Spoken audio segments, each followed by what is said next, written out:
Good morning, good afternoon, good evening, ladies and gentlemen. We are ESFL 116, Dirty versus TRICKZZY. We are on the Xbox side of things today. I am your host and play-by-play commentator, Frank No Streaming. I'm joined in the booth by my old friend Kingsley. Kingsley, how you doing today, bud? I am doing fantastic. What a wonderful night for 11 great fights here for ESFL 116. I am super excited to be here, Frank. Absolutely. And I'm joined by my new friend in the books, Crooks209. Crooks, how are you, my friend? I'm ecstatic to have you in the booth with us today. You doing good? I am doing great, and I honestly can't wait to call all of these fights. We have some bangers in store for you guys today. Man, absolutely. We've got a fantastic fight card lined today. We've got 12 firecrackers of fights. Kicking things off, we've got Wavy taking on Warlike Uncle. We've got Kane versus Captain Slack. XYZ Styles versus Z3EP. Yuri Thunderdome stepping out of the booth into the cage against T4H Elroy. We've got Chippy versus Hammer to finish off the prelims. Our main card is stacked to the brim. We've got Dino MMA taking on Spider. That's going to be a great fight. We've got Bumba versus Tagpole. My favorite name in the ESFL, God Ate My Pig versus Fadinator. That's going to be a great fight. The king of the leg kick, Lemus Khan, is taking on Clover. We've got Dabbykin versus Getting Sparked. The return of Ed Parker on the Xbox side of things in our co-main event versus Desire. And then we've got the main event, Dirty versus TRICKZZY. And guys, we have a fantastic card lined up here today. Kingsley, what fights are you excited for in this card? What's the first thing that jumps out to you?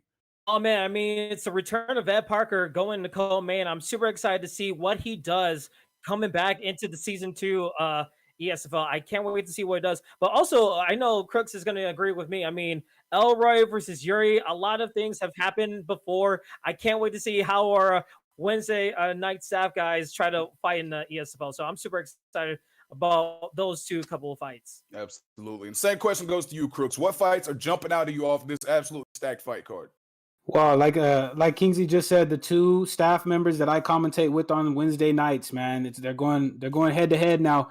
Me and Kingsley have seen these guys go at it in our broadcast booth before about how they fought in rank. So it's going to be a highly heated match when they match up. And I'm also interested in the main event as well. EK TRICKZZY is coming off that Venom Invitational win.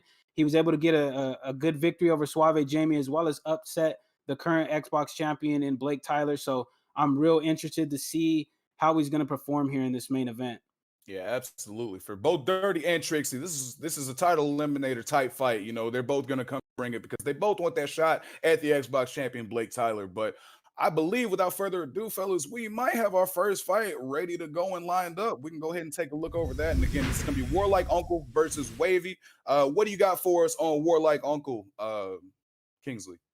Yeah, with Warlike Uncle, rank 37, 0-1, trying to be very hungry for his first victory. He has solid grappling when it comes to his game. And then his defense is offense, more of a turtle shell kind of a competitor when it comes to the octagon. And like Steve Water, you put him in the later rounds, he kind of gets more comfortable when he goes throughout in the whole fight. But when it comes to his opponent, Wavy, he's ranked number 40, 1-0. He's also looking out for a win, has very slick boxing, never-ending combos, good under pressure. So we're seeing a grappler versus striker type of a fight right here. Yeah, we're going to see where this fight largely takes place. We're going to see who's got the advantage and what this fight has in store for us. I, for one, can't wait. We've got Poirier versus McGregor. Always a great fight in this game and always a great fight in real life. Looking forward to seeing those guys run it back in July. So we got a great fight coming up. Wavy versus Warlike Uncle, guys. And we are kicking off ESFL 116 with a bang. Both guys giving the respect. And we are ready to get things going. A touch of gloves in the middle, and we're off. Poirier starting off with 2 leg kicks, getting things going. He's trying to slow Connor down a little bit. Trying to fire off some of these combos. Can't quite find a way home with all those shots, but getting some good damage off early. Connor's just trying to probe him with the 1-2. Gets a nice little hook there against the block. Poirier's able to slip out of the way there. Lands a nice little flurry there. Good body kick on the return there, Kingsley. Yeah, so far so good from Wavy. Wavy able to do a nice job with Conor McGregor trying to land these combinations, but again, good defense on that takedown. And I'm liking what Wavy's doing. He seems like he has a good solid game plan, but again, you can't count out Warlike Uncle because he's able to get out and now go back to stand up. Let's see if he adapts. Yeah, we're gonna see. Sorry, go ahead, Chris. No, go ahead. Go ahead. I was just gonna say we're gonna see what adjustments they can make. Both guys just trying to find the range in the pocket now, back on after being taken down, and we're just gonna see how much longer this fight stays on the feet if either of these guys tries to go back to the ground as Poirier does so. Brooks. Yeah, he hit him with that double leg takedown that is notorious for being one of the best submissions in the game. And Ooh, here he submission. goes. That's an illegal move, so you can't even go for that one anymore in the ESFL. So glad that he canceled it. But he's back here in side control. This is where Dustin Poirier kind of has an advantage over Connor as he moves into full mount here. This is a very bad spot. Connor's able to transition out. You do not want Dustin Poirier to be in your full mount because he does have that very, very good go-go plata. And we're going to see if Warlike Uncle is going to use it. And there he goes. It's almost on cue, Crooks. He heard you, and he said, "You're calling for the go-go plotter. I got you." He apply it right now. But we can see that McGregor's doing a good job of fighting this one off. And yeah, Warlike's just going to let that one go. He doesn't see much getting done there in the submission. Gets a good denial on the upsweep there. And now he's going for the go-go plotter once again after getting that denial. That's got to be super dangerous, Kingsley. Now his stamina's looking bad. It's super dangerous, and you can see the escape bar being on par with the submit bar, and Wavy was just having such a good time in the beginning round, but when it came to the ground game, the denials have bring an opportunity for Warlike Uncle to finish the fight, but I think it's going to be a little bit closer. I mean, both bars are getting really, really close here, Crux. Yeah, and as you can see, they are pretty much neck and neck. You can't really tell who's going to get it here, and it looks like Connor is going to escape. But if I am him, I'm going to go ahead and hit the get up here. I'm not going to be sitting on the ground with Dustin Poirier. Even though he's able to roll in the sprawl, he does get that backside position, and he wisely gets up here. This is really where Conor McGregor stands a really good chance of being able to sleep Dustin Poirier. Yeah, I just feel like that was, like you said, the smart move. Once he got a top position and was able to get back up, he needed to take that opportunity as quickly as possible because, I mean, if Connor does have a weakness on the ground, he lands a good spinning back kick there, and that's what he's going to need to do more of going forward. He just needs to be as unorthodox on the feet, use those hands, use those feet. Connor's got a lot of tools, a lot of weapons he can throw at you, so I feel like, Wavy would be better suited to just kind of stay on the feet and throw as many of those tools out as possible. Both guys trying to find the range, getting some feints off there. Good front kick lands there by Poirier. As these guys are, like I said, just trying to ride out the round. How you scoring that first round there, Kingsley? It's a little bit close. I had to go with Wavy based on the striking, but you see in the replay, the leg kicks were working well for Warlike Uncle. So I'm hoping to see if Warlike Uncle is just going to keep it to the ground, but I think I have to give it to Wavy. Yeah, give it to Wavy. Same question goes to you, Crooks. Yeah, I'd have to give it to... That was a pretty close round, but I'd have to give it to Warlike Uncle because he did have that close submission there with the go-go plata. So I'd give that first round to Wavy, or to Warlike.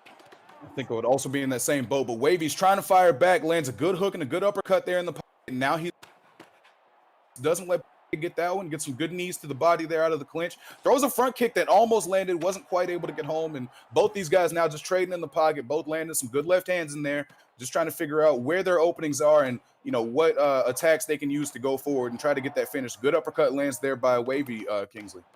Good combo firing.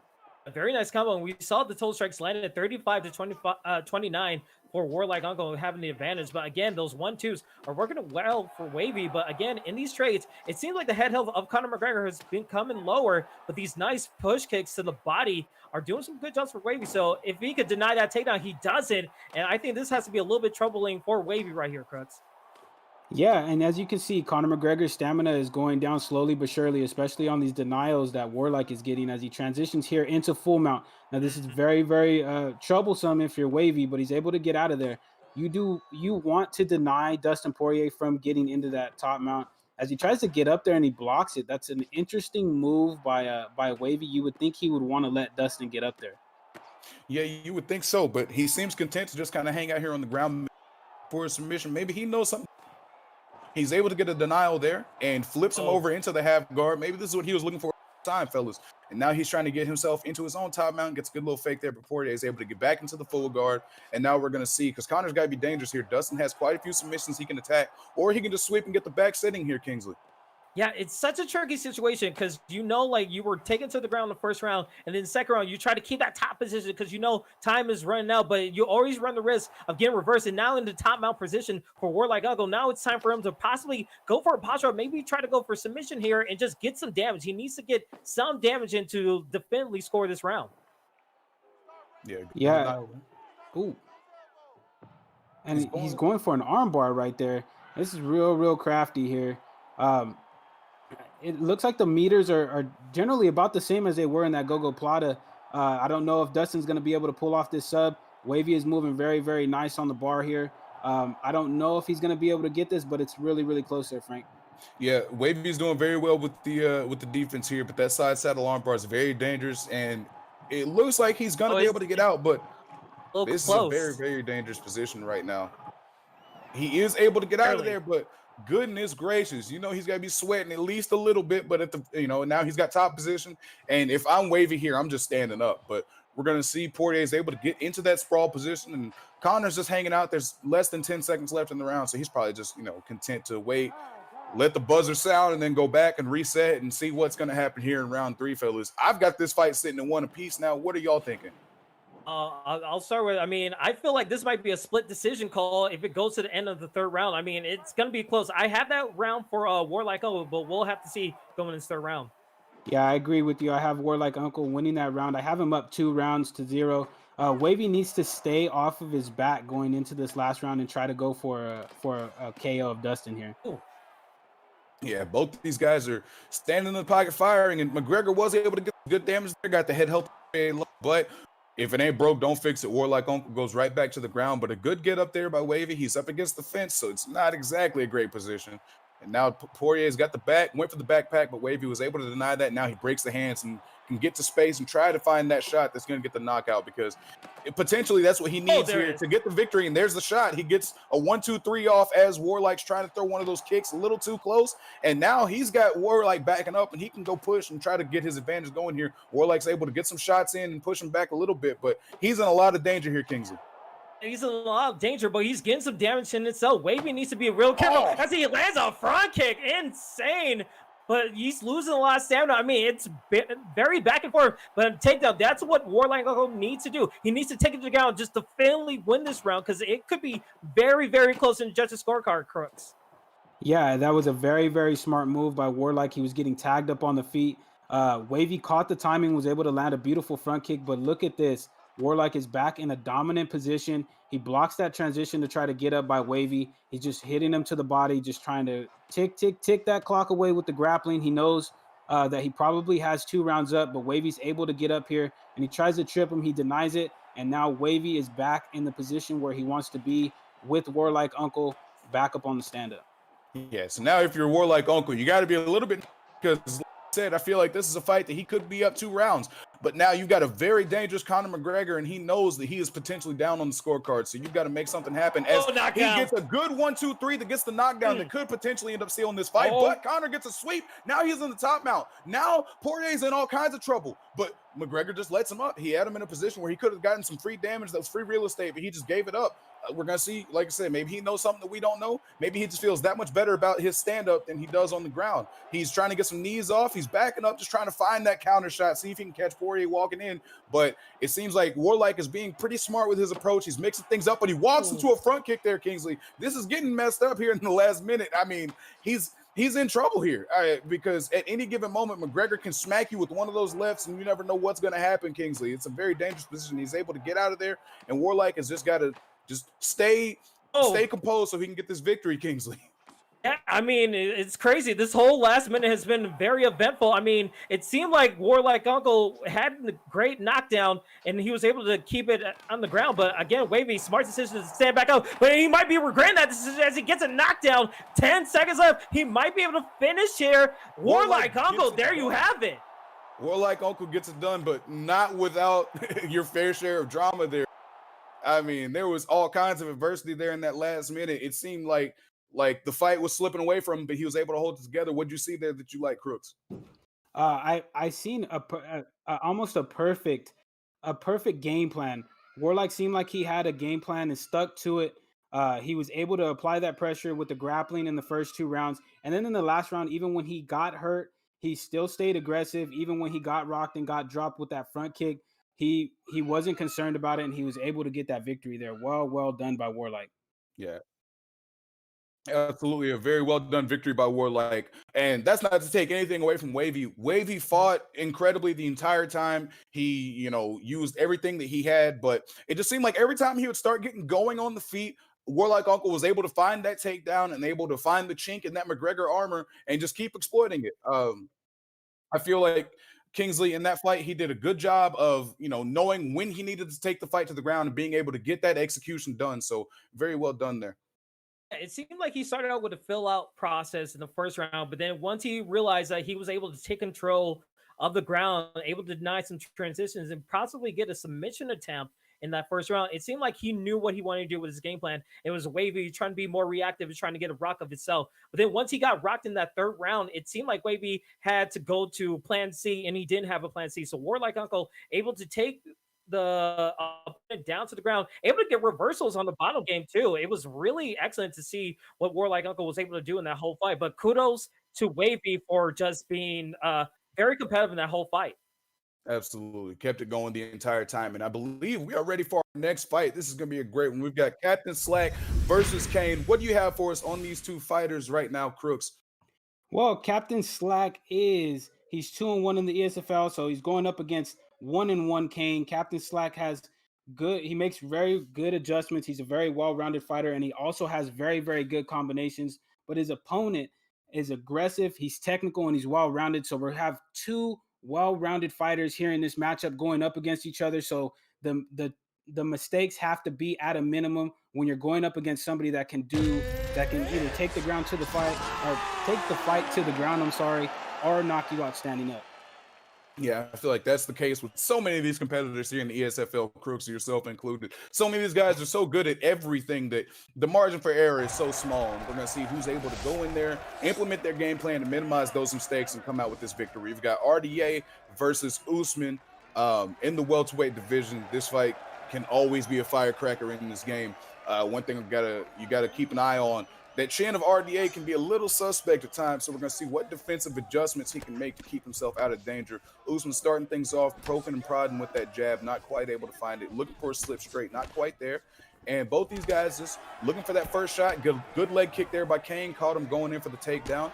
An uppercut gets slipped there, good knee on the return there from RDA. Usman gets him into the clinch early, and you would think for a successful game plan, he's going to have a lot of that going there. Kingsley gets the clinch into the takedown. Very well done.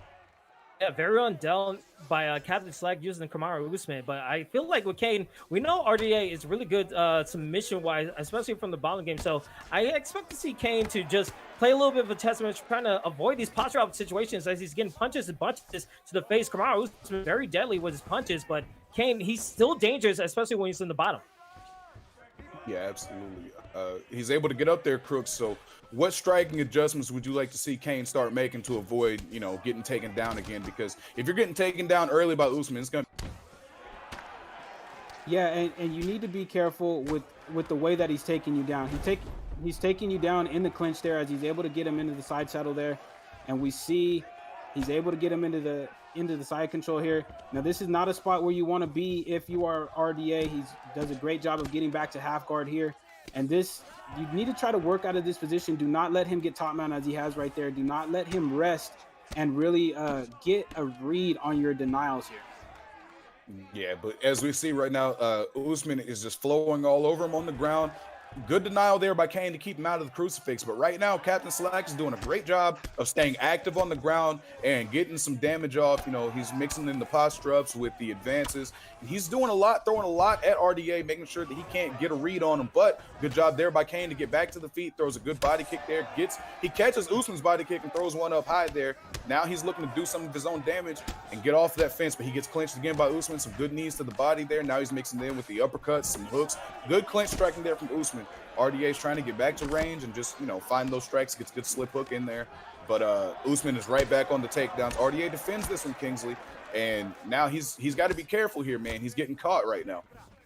He's getting really caught, and good kudos for Kane. It seems like when he's not getting clinched or when he's not getting taken down, he feels like he's comfortable in the striking stance and just trying to find his way to just attack that body. But good job for Usman for just going to clinch, trying to be a little bit unpredictable. He got caught, but now he's getting hit with the knee, but he's keeping his distance. He knows where he wants to take the fight. It seems like he's creating an initiative when it comes to his game plan. Yeah, seeing a lot of good body work from him right now there, Crooks.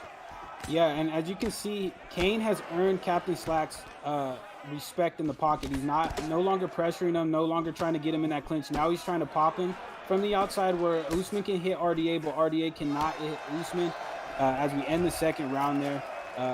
Overall, a good performance by Kamaru Usman in the first round, getting the takedowns, but a strong come on late by RDA. Yeah, I feel like both guys had a lot of solid moments there. RDA was getting some things going with striking, but the grappling of Usman is on full play, and he's done a good job getting this fight to the ground at will. We're going to see how that plays a part going forward, because as I mentioned, RDA is getting a lot of good body work here, but if Usman's on top of him on the ground, he's not going to have to worry about that too much there, is he? He starts going for the crucifix, but gets denied. Good job there by Kane. Keep himself out of too much trouble and gets a good get up there. Maybe caught Captain Slack, or wasn't expecting it. Gets a huge flying knee there, Kingsley. A huge flying knee, and this is what I'm talking about. The striking has been Kane's forte. He's in rhythm when it comes to striking, and just kudos for his defensively, because he's been getting clinched, he's been getting taken down, but he's able to get out of the situations. Now it's up for him to do some destruction, and you can see just the sides that working very nice for Kane. And now Captain Slack, he needs to find a way to just get some striking. He's doing a good game plan again in the clinch, just bringing his opponent close so he doesn't be able to throw the strikes out. But again, this is where he needs to do most of his damage right here, Crooks. Yeah, and you notice the little subtle adjustment that Captain Slack made in that clinch. He realized that Kane was blocking the takedown straight off the rip in the clinch, so he threw a couple of head knees and he then went for the takedown. That's a beautiful setup by him, and I hope he continues to try to do that going forward as he's here in full mount. RDA is able to hit him back to the half guard, but overall he can take control of this round from here. Yeah, Usman is exactly where he wants to be right now. I say is he literally gets swept in the middle of my sentence. And now we've got RDA on top, and this is a complete reversal of fortunes here. Now we've got Kane on the ground actually looking to do some of his work. And if you're Captain Slack, this has to be worrying, man, because he's doing some great damage there in the full mount with the ground and pound. And he's also starting to get a read on the striking, it seems like. So if you're Captain Slack, you're trying to get back on top as fast as possible, because now he's starting to get some things figured out, fellas, and that makes for a very dangerous RDA, as he's able to get a beautiful sweep from the full mount. Now he's on top in the guard, is able to break that guard and get into the half guard. Now he's trying to, just do some of his own damage. He gets into the full mount here. Now Kamaru Usman's going to look to rain down some of that ground and pound from this postured up half guard position, Kingsley. And this is what he kind of needs to do. I mean, even though they're going back to stand-up, we saw a good, nice transition denials when it comes to the ground game, but now it's up to RDA. He has a chance to stand up to just steal this round even more and just do some good strikes. And now, if he just get away, and that front kick landing onto the face of Captain Slack, and now Captain Slack, with a flying knee too! Frank, this is getting insane. Yeah, this is getting pretty intense. Like I said, he's finding the timing and the range for the striking, but on top of that, now he's willing to get loose. He knows, all right, what's going to happen? I'll get taken. Now he knows to get up, so he's not afraid to let some things fly in there. He's letting the flying knees fly. He's letting these kicks go, and honestly, I'm enjoying watching it because he's getting some good body work in here, and he's getting some good, he's mixing things up very well, but he gets caught going for a kick in too close there. The right-handed Kamaru Usman is something serious. Two of them caught him there, and now he's on the ground. Gets a beautiful denial to end the round, and we got a fight here, Crooks. That's crazy. The end of that round, I thought for sure Kane had that round in the back, but then you get lazy and you get complacent and you throw a kick at a range where you should not be and you get punished. Kamaru Usman is not a person that you want to be making mistakes against going into this third round here. Man, definitely. This is going to be, this is a fantastic fight thus far, and I can't wait how it back on top with the grappling. Captain Slack has done a great job of getting these takedowns thus far in this fight, but Kane has done an excellent job of making sure that he doesn't get himself into too much trouble when he is on the ground. RDA is very dangerous off of this back, has a very good bottom game, has very good submissions, so he's been able to do a good job of keeping himself out of too much danger, gets a good denial there, and now, honestly, I feel like if you're Dos Anjos, you can just kind of hang out here, do some denials, and just wait for the ref to stand this thing up, because right now they're in kind of a stalemate, and Usman's just trying to get as much body damage as possible. And there's the stand up. Yeah, I feel like that was the best thing in that situation for both those fighters to do. Usman, just get yourself a little bit more damage, and RDA, just hang out, because it's going to go back to the feet in a second. And then you got to be ready for that takedown, because it was immediate. I mean, as soon as they got back on the feet, he went right back and tried to get this thing back to where he felt more comfortable here, Kingsley. It's just been deflating for Kane. I mean, going after that second round, I mean, he had that second round in the bag, but then just getting knocked down, which definitely went in favor of Captain Slack. But here we go, a submission attempt with that stamina from Captain Slack. Crooks, this could be a lot of trouble right here. Yeah, and RDA is a submission specialist. A lot of people forget in the last games he was one of the best jiu-jitsu guys. And look at his meter. His meter is almost double in size. So it looks like Kamaru's going to be able to get out of here, but he needs to be aware that he needs to be very, very cautious of how he is using his stamina here on the ground. Although Captain Slack has been able to get these takedowns, that sub might have gained some points for Kane as he gets a beautiful rock right there. Yeah, you're saying the sub might have gotten some. I'm willing to wager the front kick got him as well, man. Huge rock. Absolutely. He's got to throw everything at him. He's got to go to the garage, go grab the paint cans, go get some car parts, throw wrenches. You got to throw everything at this man. You got to finish him, but you got to be careful of your range, because if you're throwing those foot strikes too close, you can get caught by the big right hands and the huge power that Kamaru Usman has in his hands.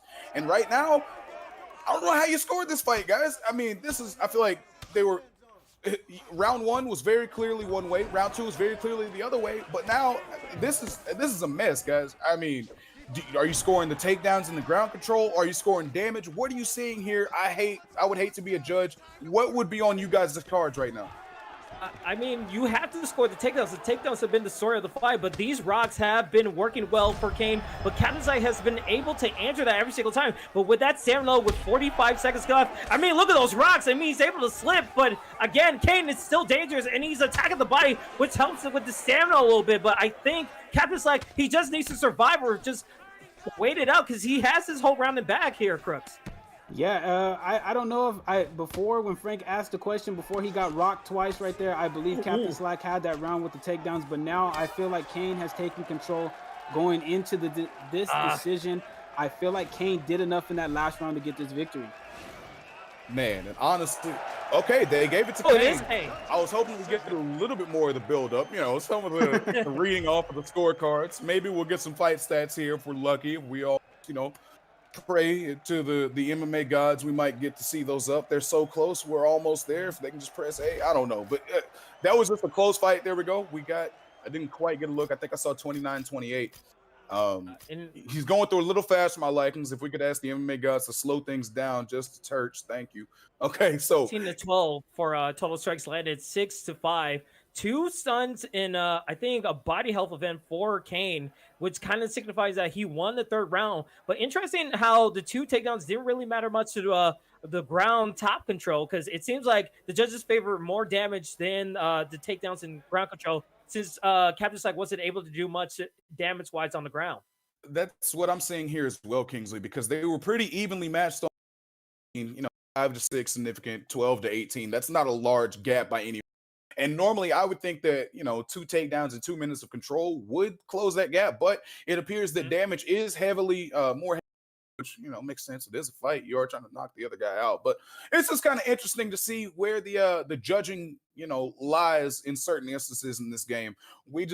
You never know what's going to happen, and as they always say, right, don't want to leave it to the judges, but that's just one of those things. That's the way the cookie crumbles, but I still think that was a fantastic fight from both of those guys, and I, for one, am honored to have seen it. So thank you very much, Captain Slack. Thank you very much, Kane, and thank you to our next 2 fighters, who are going to be Styles and ZC3P, who I believe are just about ready to go. If you guys are enjoying what you're seeing, make sure you leave the follow on our Twitch page and a subscription on the YouTube page.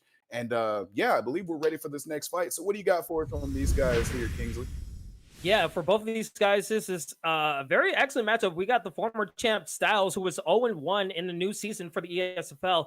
He's a pressure fighter, he's grapple heavy, and he has elite top game. So look for him to try to take it to the ground as much as possible. Then for his opponent, Z3CP, I mean, he loves submission chokes. He is guillotine submission artist, and he likes to go for rear naked chokes, but those are banned from the backstage. So very interesting in the light heavyweight division right here, Crux.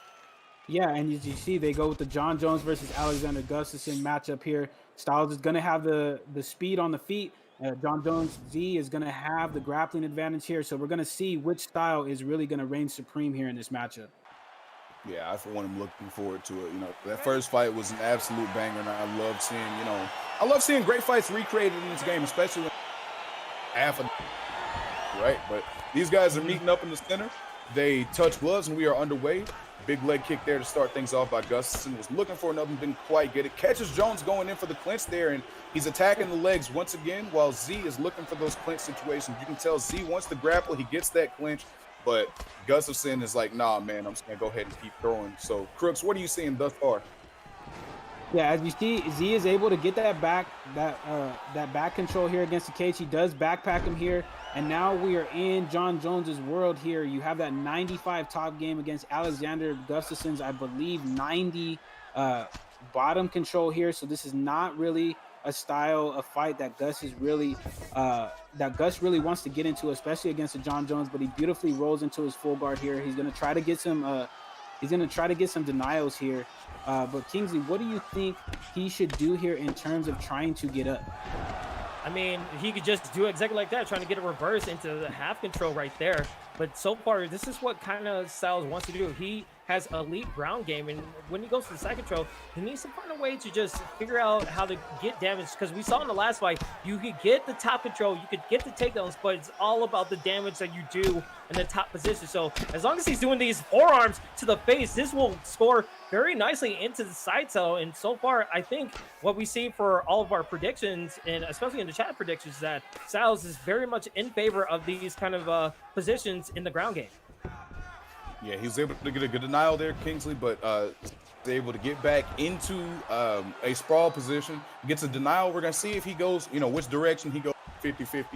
Neither. He goes to the left, and he's able to get up because probably Gus was expecting that 50-50. So an interesting turn of events there. Gets a good knee from Jones. He's trying to work that body, but he's got to be careful dipping down there too low for too long, because as we all know, one uppercut all it takes, or one spinning elbow, and then you can follow that up with a flying knee, but the knee doesn't quite land. But now Gustafsson has some things to worry about. Jones seems very intent to use all of those elbows that we know Jones has, and they are all so dangerous. That's something that Styles has to keep an eye on going forward. And that makes you think twice about getting in close, which is, generally speaking, how you like to fight somebody like John Jones. You want to crowd him so he can't use that reach. But if you just keep crowding him and walking into those elbows, I don't know how much longer you're going to want to keep that style up there. I mean, when you see under 1 minute ago, I mean, you have to see the pressure fighting of Styles has been working a little bit, but then it caused him to be in a trouble situation against Z. Z able to get the clinch and able to get that rock the moments ago. I mean, so far, if he's able to just stay right here and just keep up this attack, he's going to be able to win this round right here. Yeah, that's the truth. He got it rock with that elbow, with that spinning elbow, and now it's kind of just making Styles really kind of think about it. But he gets a beautiful leg rock right there because Z was trying to major lunge out. That's the perfect counter to people that are trying to major lunge. You utilize those leg kicks, but I think it was kind of late in that round. I think that round's gonna go to Z. Yeah, that round could have gone either way, but I think I'm leaning with as well. I think give it to Z because he was able to get that grappling in and was able to get that takedown and kind of change the complexion of the fight there. That said, Styles is nowhere near out of this. I mean, it's only one round, even if you do give it to him, and it was very close. Styles had some great moments there on the feet, and he's trying to replicate that success. But again, Z's able to get him to the clinch, does some damage with those knees. Again, looks for the takedown, but it's not quite there. And this is just a very heavy stylistic matchup where you got one guy who's looking to use the grappling to get his get his lead foot forward, and then you got the other guy just trying to get his strikes off and keep things going on the feet. But we see Z is not cautious about using those spinning techniques, the elbows, the back fist. He doesn't mind. He doesn't mind going full helicopter in here. So now we've got Styles switching things up. He says, all right, you want to clinch? I'll go ahead and throw some of that your way too. Gets a good 50-50 there with the martial mind trick. Now he's on top in half guard. This is a very interesting turn of events here, Crooks. Yeah, and as you can see, he is in sprawl. He's going to go ahead and hit this body here. And this is really interesting because XYZ Styles is known for being a heavy grappler himself. It was a kind of a question why he went with the Alexander Gustafsson pick here. But as we can see, he's done very well with the stand-up, and he is in a very, very dominant position here as he tries to rain down these strikes in that postured up backside. He goes into back mount here. Kingsley, if I am Z3, what am I looking forward to deny here? Well, you have to look forward to just find a way to probably get off of your back because you're taking a lot of shots with that black gauge, and there's plenty of time left for Styles to just get more damage off. And these non-denials into the posture up here, I mean, he's able to do some good defense to avoid some of the punches, but as soon as you could take that into like a half guard, but again, those denials are just not going to help his case. Oh, but a good denial from him. I think it's just all about what Styles could possibly do to just avoid some of the stamina, because Z He's losing a lot of stamina, but Wow. now he's getting a submission. Tell me this could be bad here, Frank. Yeah, this could be horrible. I mean, he's got no stamina. He's in 9 times out of 10. This is worse than it is good, Kingsley. He's doing a good job getting out of there, and Gustafsson Styles sees that that's not going to happen, so he just lets it go. Is content to do a little bit more body damage. Now he gets back into that backside control. We're going to see if he postures up and tries to do the damage from here, or if he goes to that back mount. He does so. Gets denied by Z there. Good job to keep him off of your back, keep yourself out of too much danger. He's able to get the sprawl. Now he's got that 50-50 position up against the fence. We're going to see if he goes for one of those positions. He does. He goes up, gets the sweep, and now we're going to see he goes for the standing gilly, but he lets it go immediately. That was a little dangerous. He almost pulled out one of the forbidden techniques. But he was able to stop himself from doing that. A good leg kick there by Gustafsson. Now he does some good head movement there by Jones. Things are getting interesting here at the end of the round, fellas, because that lead leg of Jones is starting to look pretty bad. That's something he's going to have to keep an eye on going forward here, Crooks. Yeah, and as you can see, that left leg of John Jones is absolutely beat up as Styles is able to get that beautiful trip right there, that martial mind trip as the round ends. It looked like it could go either way at the beginning of the second round, but it looked like Styles took control at about the halfway point and dominated the latter half of the round. So I would give that second round to Styles. What do you think there, Kingsley? I'm scared to think if it might be 2-0 for Styles, because that leg has been chopped up a little bit because he had the first leg health event. Even though he got rocked, the leg health event, along with more significant strikes, have been in favor of Styles. So it'd be interesting to see what Z tries to do in this third and final round. If I had to guess, it's going to involve grappling. But Styles beats him to the punch and gets the clinch first, throws a couple of knees, gets a good uppercut there. And again, he's back to chopping that leg down. And I think that's a great strategy because Jones is clearly showing that he's trying to get out of the way of those shots. And it seems like every time he tries to move, he takes a leg kick. So he decides to bite down on the mouthpiece, walk forward, reach out, grabs the tie clinch, tries to throw some knees in there, but he takes some good hooks in the clinch for his troubles there. So he's got to be careful of that. He's going back to the elbows, just trying to go back to the well, see if he can make the bones work for Jones. He's just trying to fire back, knocking some of that block down right now, Kingsley.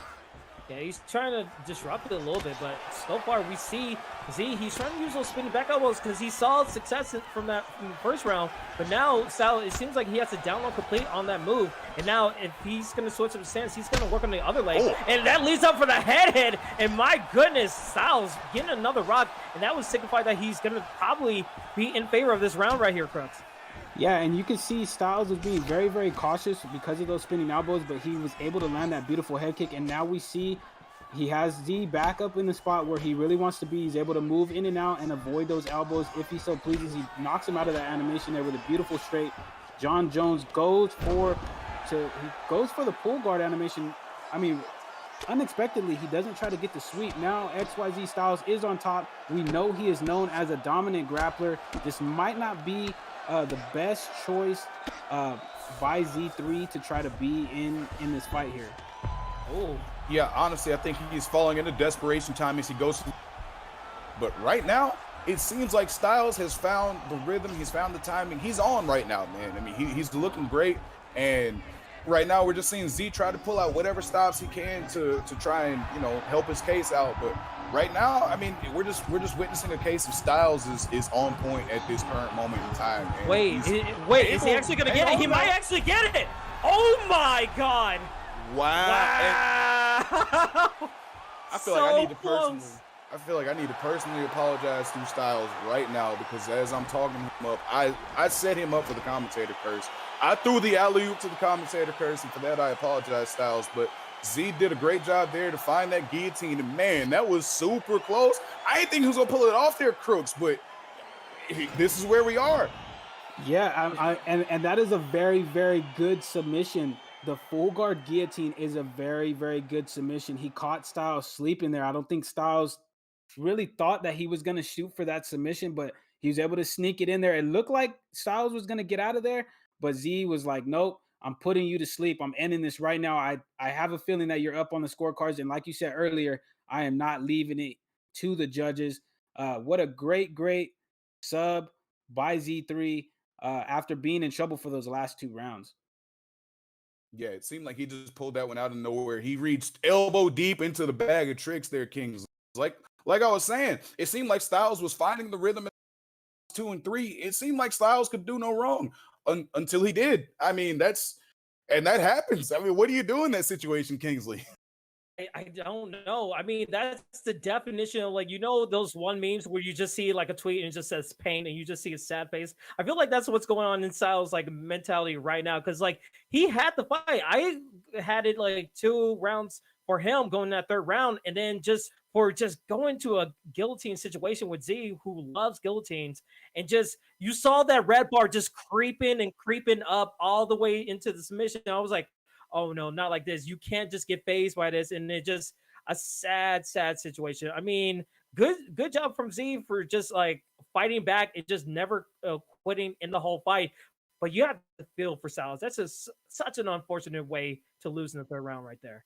Absolutely. I mean, but as I said, that's the way the cookie crumbles sometimes, man. And this is where we are, and where we are. We've got our friends, the commentators. We've got Yuri Thunderdome and we've got Elroy Jet. These guys are about to get to it. Now, we've heard a lot of John from both sides of this matchup, Kingsley and Crooks. We're going to see who's able to go out there and get that dub, get those bragging rights. Who's going to be able to have something to talk about on Wednesday? What are you guys expecting from this fight? What do you got for us on these fellas?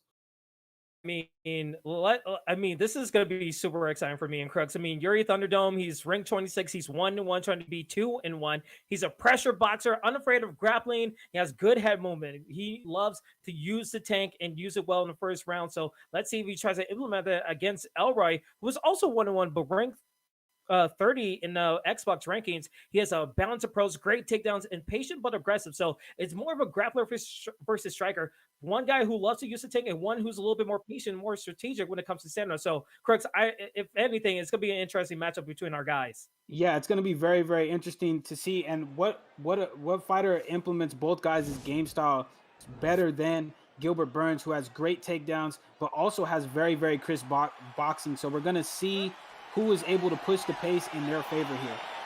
We've got Elroy Jet as Burns in yellow, and then we've got Yuri Thunderdome as Burns in white. And they touch gloves. We are underway, fellas. Both guys looking for those body kicks. Yeah, get your predictions out. Make sure you get those out from time. Both guys were looking for body kicks there. Neither one was able to find a home. And Yuri looks for some body shots, but doesn't quite get them. Elroy's doing a good job of getting out of the way. I'm trying so hard not to say Burns whenever I'm making calls, and that just kind of messes things up a little bit. But Elroy's able to get the early takedown. Now he's on top. And it's interesting because didn't we say that we thought Yuri was the better grappler? No, I'm sorry. I got my Burnses mixed up. So we've got Elroy on top, Crooks here, and he's laying damage. Take it away from me, please. Yeah, Elroy he comes from that T4H camp, which is known for having a very, very good grappling game. But here we see Jiri was able to get him in that rubber guard and roll him over into full mount. Now Jiri is on top, but you have to be very, very careful. Elroy Jet, like I said, trains with that T4H camp, so he has been here countless numbers of times against some of the best grapplers on Xbox.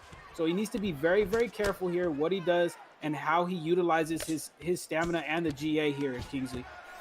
And this is kind of how I thought the fight was going to go either way. It was either going to be Yuri trying to push the pressure, trying to be more of like hitting his opponents back to the cage. But now with this is a bunch of an answer, and now submission attempt for Elroy, but I think he's going to be able to get out. Yeah, it looks like he's going to be able to get out of it. That escape bar is making quite a bit of progress. And yeah, that's like, all right, let me just let this go, keep this top mount position. Now we're going to see what he can do from here. Elroy tries to get into the half guard, does a good job of doing so, looks for that full guard sweep, but Yuri does a good job denying that, goes into the side saddle. Now he can look to do a lot of damage with those elbows, which are very dangerous from this position. And there are also, I believe there's still a submission here that hasn't been banned, so he's got to watch out for all kinds of things. And now we've got Yuri on top, knee on belly, trying to rain some damage down. Elroy does a good job getting his head off out of the way, but he's taking a lot of damage on that block there, so he's got to be careful not to get into too many of those positions because they could start making an effect sooner than later. I say as Yuri postures up again and tries to do a little bit more damage. Gets another good denial there, Kingsley. I mean, another good denial, and Yuri, to his credit, has been doing really well, just taking control and getting some damage all he wants in the north-south position right here. I'm surprised. Oh, he's trying to go for submission right here, and this might actually work out. He has plenty of time, and Crooks, you have to think this might be a good submission, but he gives it up really quickly. Yeah, and I'm honestly impressed by Jiri's ground control here. We all know that Gilbert Burns has that ground control, but Jiri is more known for his stand-up than anything as he goes ahead and gets up there out of the full guard, postured up. But here he was able to take Alroy Jet down, get some good control in. He showed him, you know what, I'm not afraid to be on the ground because I know you are just as good a grappler as I am, but I'm going to hold you down, and I'm going to hold you down for an entire round as he gets blocked right there with a beautiful head kick as we end the first round there, Frank. Man, now we've got some things to think about, right? Because it seemed like Yuri was doing excellent with the ground control. Almost 3 minutes we see there on the fight stats, but was that all just snatched there at the end with one head kick? I mean, that's the question. Who would win, right? 3 minutes of ground control, head kick, go. No, I'm just kidding. Elroy actually found a great setup for that and was able to find a home for it. Now, who knows how the judges are seeing this fight go forward? I mean, it seemed like Elroy just stole that round from the last couple of seconds, and now we're seeing a complete flip of the script. Elroy being the solid grappler and Elroy being the more solid striker when it comes to just the stats, and now it's be really interesting how they deal with the adaptability as we see a nice slip straight from Yuri, and now Yuri needs to go to work in the striking game right here, Crooks. Yeah, and what a change in fight styles that we've really seen. Jerry did dominate most of that first round with some very, very good grappling, but Alroy said, you know what, I'm just as good a striker as I am a grappler, as Jerry is able to get that good takedown here. Now let's see, what is he going to try to do? He gets hit with the sweep here, but Alroy Jet is going to be in the full guard of Gilbert Burns. He needs to be very careful as Gilbert Burns has a 96 off the back, so his transitions and his submissions are very, very good. He chooses to go back to the stand-up. He hits it. He tries to go for that beautiful trip right there, but Jerry is not having any of it. Man, I don't know how this fight is going to play out, but man, it has been high-paced and filled with tons of action here. What I'm loving so far is the back and forth. This fight really does feel like a tough. I gets that's going, the other one takes him down. And then while he's taken down, he tries to posture up and get some damage off, but then he gets swept, right? And then they get back up and the other one takes the other one. I mean, these guys are so evenly matched right now. We're seeing a case of excellent matchmaking, and these guys seem very familiar with one another. I don't know who I've got ahead right now, guys. There's a lot going on here, Crooks. And that's the truth. Who knows who's ahead here in this fight? It's crazy. They're both going back and forth. Jerry's hitting takedowns. Alroy Jet is landing beautiful combinations. They're going against what we know their preferred styles are. It's honestly a banger of a fight. Like you said, it's great matchmaking here by the matchmakers here at the ESFL. But I feel like Alroy Jet is starting to take over just a little bit. He's getting Jerry out of his game plan. He's able to get a good takedown right there. As we know, he's known as the better grappler in this matchup. But Jerry is trying to get him in that rubber guard, but he gets blocked right there and gets his half guard taken here. KingZZY, who do you think is taking control in this fight? Again, you guys hit it nail on the head. Very good matchmaking, and it's very close. Elroy, we know for sure, probably stole that first round. This second round, it could be up to whoever gets the last posture up or the last couple of strikes as we're going to the sprawl right here. Elroy, if he's able to get into this backside and do a posture up for 30 seconds, he might do some good stuff right here and actually steal the round again. And here we go, posture up right here, punches and bunches. This will probably win him the round right here. Yeah, I mean, because we see he's doing a lot of damage, and it kind of, in some certain instances, seems like that's all that's being seen. But honestly, even if you were able to take everything, right, and put it into a microscope, I still wouldn't know what we were looking at. I mean, because look at these fight stats. Elroy landed more, and he had more top control, but the significant strikes, 7 to 8. I mean, this fight it's pretty much as close as it gets. Well, what's that quote? Don't leave it to the judges. You gotta get a knockout here if you want to win it. You can't leave it to the judges. It's too close. Okay, but how, Sway? At this point, both guys have shown that they're very technically proficient with keeping themselves out of danger. Both guys are able to get but both guys are able to stop the ground and pound from doing too much damage. So it's how do you get this finish here? We're just gonna have to see who's able to get a denial like that one and able to put their opponent into a submission, I'm thinking. I mean, what do you think, Crooks? I honestly personally think Alroy Jet has started to take control of this fight. He got Jerry down. He was able to get some good ground and pound in that last round, so I would have given him the second round. Who knows how the first round went, because Jerry was able to dominate him in the grappling, but he did get that head kick rock there. But here we are. Alroy Jet is trying to rain down some good ground and pound strikes, trying to keep that control of Jiri, not getting stuck in that rubber guard. He fakes that transition there. He blocks the transition from Jiri, and now he has the GA in his favor. But I think he's trying to slow this pace down. He feels like he's taking control of this fight. He's waiting for Jiri to make one mistake so he can lock in either a sub or try to get him out of there with the ground and pound here. Yeah, but you gotta be careful, and Yuri's able to get back up. Go ahead, Kingsley. Yeah, I was thinking it's kind of crazy because Yuri was the one who initiated the takedowns. I think in the first parts of the second round, and you have to think like, damn if you do, damn if you don't, because he had a good job in the first round, but now it's kind of fighting him back in the butt in this third round because he's gonna take it down, and now he's slipping, and a head kick landing for Elroy, and now he's taking control of the striking with an overhead, just not getting a knockdown. Yeah, I mean, geez, I would think that would put. Oh, as I'm about to say, I think that puts Elroy ahead on the cards. He goes and gets knocked down. Tapping it. What's on the judges' scorecards? I mean, are we going to get to the judges' scorecards? Both these guys are just in the pocket. They're both trying to stay out of range. They're trying to. That's how you get it done. Oh my goodness! Oh my goodness! What just happened? Oh, all right. So he went for an uppercut. My man Yuri leaned back, got the pull counter, pulled an uppercut from the depths of hell itself, and just planted it right on the chin of Elroy Jet there. What an ending. What a fight. Oh my God, get live in the chat. Kingsley, take us through it. I mean, all I hear is just lean back, lean back, lean back. I mean, the pull counter into the uppercut. Elroy felt confident in his striking, but he didn't keep it to the ground. And just the one last mistake in the stamina. And then Yuri, being the confident striker that he is, knowing that he had the pull and uppercut in distance, in range. And man, all three of these rounds, we saw both guys steal the round from another. And that was just the exclamation point in this whole fight. What a great fight for both of those guys. Incredible. I mean, listen, we're almost done with the prelims, but that might be an early contender for fight of the night. I mean, we still have quite a few fights left, but that one, oh man, that just makes you feel all warm and fuzzy on the inside, man. That's what we as fight fans love to see, Crooks. He hit him with the bus driver Mortal Kombat uppercut. Yeah, I mean, all right, let me walk you through how confident Jerry had to be in making that read. Please. Elroy had just thrown that overhand in that third round. He had not thrown an overhand the entire fight, but he threw it once before that. Yuri was like, okay, I seen you throw that, so I'm going to make a read because I know you're going to try to go back to it. You're going to try to put me to sleep.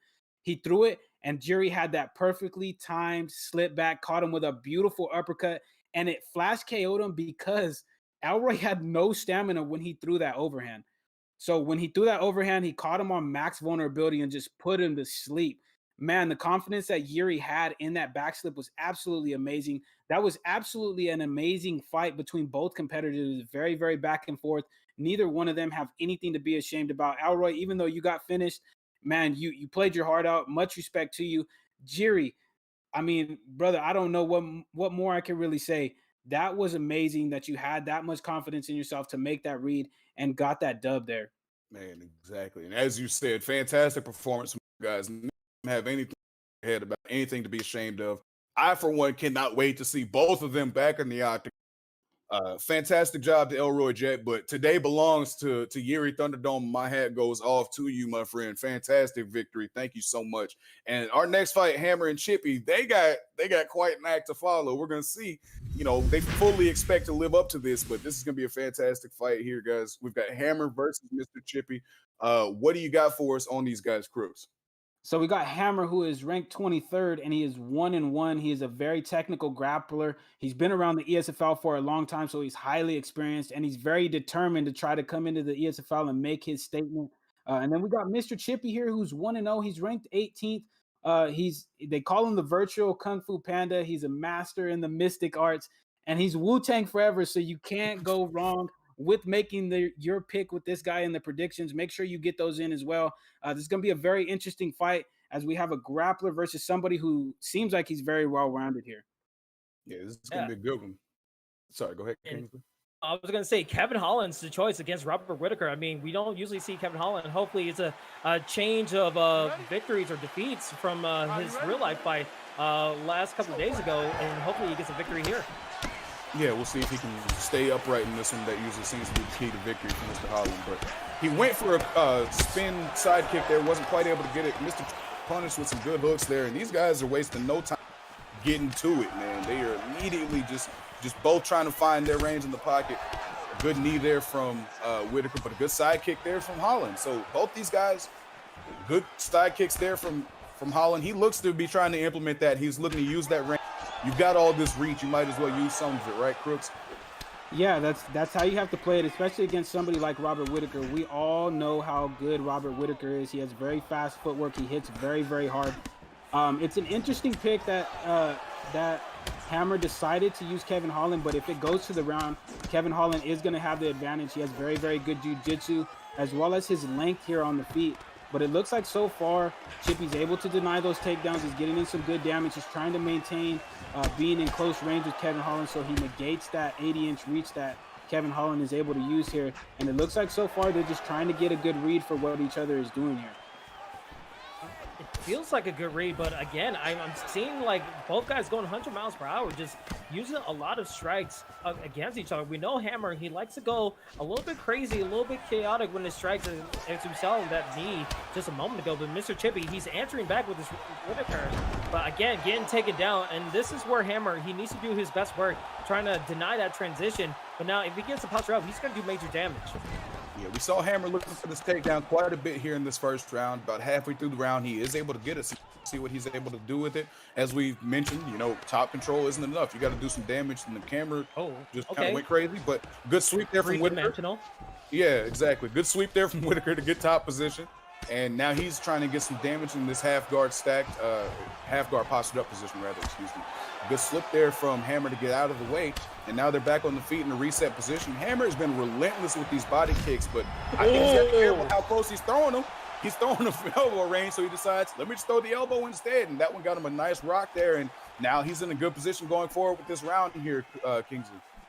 I mean, that was a good spinning back elbow from Hammer, and we know that he's able to catch his opponent very easily in that situation. But now it's up to Mr. Chippy. I like what Mr. Chippy's doing. Even though he got rocked, he's still putting the pressure a little bit. He just needs to find a way to get in the range and just change it up, trying to avoid those body shots that's getting pushed away. Oh, but again, that's what he needs to do. He needs to avoid those crazy home run shots. He's doing a good job defensively, but now he needs to transcend defense into offense. But unfortunately, he's not going to be doing that in his side control defense. Yeah, he needs to try to maintain how much he gets damaged here. He did get rocked by that spinning elbow. Mr. Chippy, if I'm him, I'm trying to negate and trying to lessen the damage that I take from Kevin Holland here, and understand that I do have 2 more rounds coming, and I need to try to implement a new game plan heading into the second round. Yeah, we got a quick look at the fight stats there. Things have a slight edge, it looked like, for Holland right now. But like I said, The Rock definitely is going to tip the scales in his favor. We're just going to see what happens going forward. He has been putting a lot of these body kicks out there, and in a fight where both guys, as you mentioned earlier, Kingsley, are going 100 miles an hour, I always look to see who's throwing more body shots, because I feel like those are going to have a huge effect as this fight goes on, the longer it lasts, especially if, you know, neither of them seem concerned about hanging on to that gas tank there.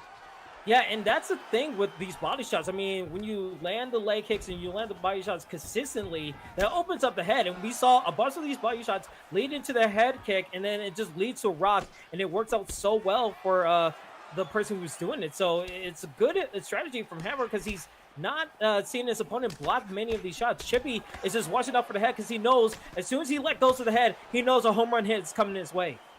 Yeah, and what I'd like to see Chippy do is Hammer's being very, very predictable when he's throwing those side kicks, as Hammer is able to get a good takedown right there. Now, this is where Hammer needs to do his work, like you said earlier, Kingsley. He needs to try to get some good ground and pound here. Maybe he's going to fish for a sub. Kevin Holland does have good submissions. I believe it's a 94 he has on the ground. But Chippy is able to get him into his full guard here. Hammer needs to be careful. He's gotten rolled once. He does not want that to happen again. He's posturing up here, trying to range some good ground and pound in. But as I said, on cue, there is Chippy. Now this is where, he shot for that double leg. He denied it there. But Hammer is throwing the side kicks when he is pressed up against the cage. If Chippy can sidestep one of those, he can get some massive damage off with Robert Whitaker. So I'd like to see him try to time a minor step on one of these kicks here.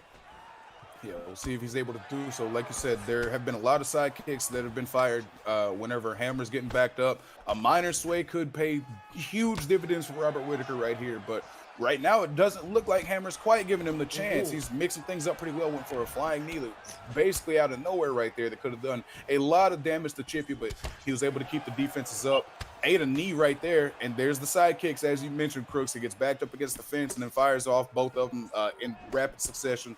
It's almost always that lead side kick into the spinning back kick, so he's got to be careful getting predictable. If I'm able to pick up on it, you know, Chippy might be able to do something to punish that going forward here, Crooks.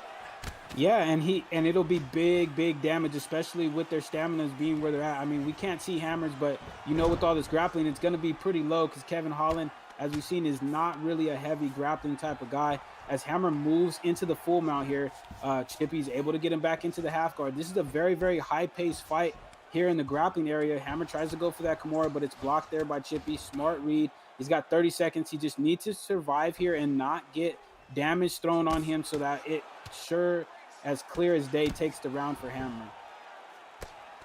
Yeah, right now I've got Hammer ahead, and he's just hanging out, throwing these shots. A good slip there from Mr. Chippy, but just not enough time left in the round to make too much out of it. And potentially we've got a fight that could be 2-0 Hammer going forward. So what adjustments are you looking for Chippy to make into this third round, Kingsley?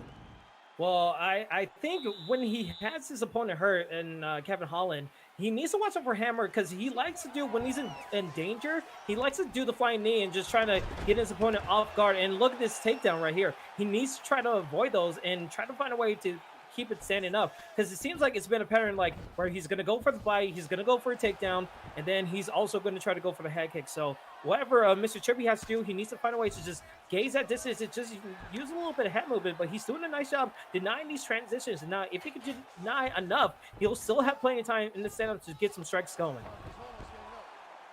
Yeah, right now both guys are just trying to figure out which way is going to be available. Are they going to be able to get that sweep to get to a better position, or it's going to hang out like they are currently and just kind of wait for the stand-up? And it seems like that's what's going to end up happening here, as Mr. Chip is able to deny Hammer, enough and force that stall into a get-up. So we're going to see if he's able to push the aggression and find the shot that's going to win him this fight, because right now it's not looking good for him on the judges' scorecards, and he's in the position where I think he needs to be to get this finish here, Crooks. Yeah, Chippy definitely needs to go for the finish here. He's been dominated in terms of top control as Hammer pulls guard right here. Now, this is where Chippy can do some damage if he's able to posture up here, but Hammer wisely gets him in that rubber guard. Now, this is a very tricky spot to be in. Hammer denies a transition there. Now he can take top mount if he wants to. He can take side control here as well, but it looks like Chippy is faking transitions, which is smart. He's trying to get GA here, trying to fake out Hammer, but Hammer's having none of it. He said, you know what? I've gotten you here. I worked to get you here by pulling guard, and this is where we are going to stay. I'm going to hit you with these elbows until you're able to get out. As Chippy gets out there, he blocks the transition. Now, if I am Chippy, I'm posturing up like he does here, but he gets up. Now, when Hammer gets up here, I want to see him apply some pressure as Hammer hits him with a double leg there. This isn't where Chippy wants to be at here, Kingsley. Yeah, he doesn't want to be here, but it just seems like the whole fight, he just hasn't been able to get comfortable in this whole fight. It's just been Hammer doing whatever he wants. If he wants to get the takedown, he gets the takedown. If he wants to do a pull guard, he's able to get it. And then when it comes to these situations, sure, you're denying the transitions. You're able to get up, but are you denying those takedowns again? Because it seems like he's just nonstop going for it, and he's doing whatever he wants. So it's just very tricky for Mr. Chippy to just trying to find a way to come back, because it just seems like he's never comfortable. Yeah, right now we're seeing an absolute grappling clinic being put on by Hammer. He's just, like you said, attacking those takedowns, even whenever Mr. finds a way to get up. Now he's got him in the flat, going for the RNC. He flips him over. But yeah, whenever Mr. Chippy is able to get back up, Hammer's just right there taking, and now he's just going for these submissions. It looks like he's, we're done here. It's just a matter of if he's going to be able to get the finish before the clock runs out, because we all know how this is going to go. He lets it go for whatever reason. I guess he doesn't like finishes. I don't know. But yeah, I mean, Oh, sorry. I was gonna say, like, yeah, it's been all Hammer. I mean, it'll be kind of crazy to see how the judges are gonna score. It might be a 10-8 somewhere in those rounds, but I wouldn't be surprised if it goes 30-27 for Hammer. Yeah, and the reason why he let that arm triangle go there is because I believe that arm triangle just got banned at a side saddle, like right there. It was interesting that he gave up the back flat rear naked choke, which is a very good submission to go into side saddle to try to go for that arm triangle. I believe that's why I believe that's why Chippy was just not really trying to defend it at all, because he knew if Hammer was able to get that, he was going to face some Oh, repercussions there. But overall, a great performance by Hammer.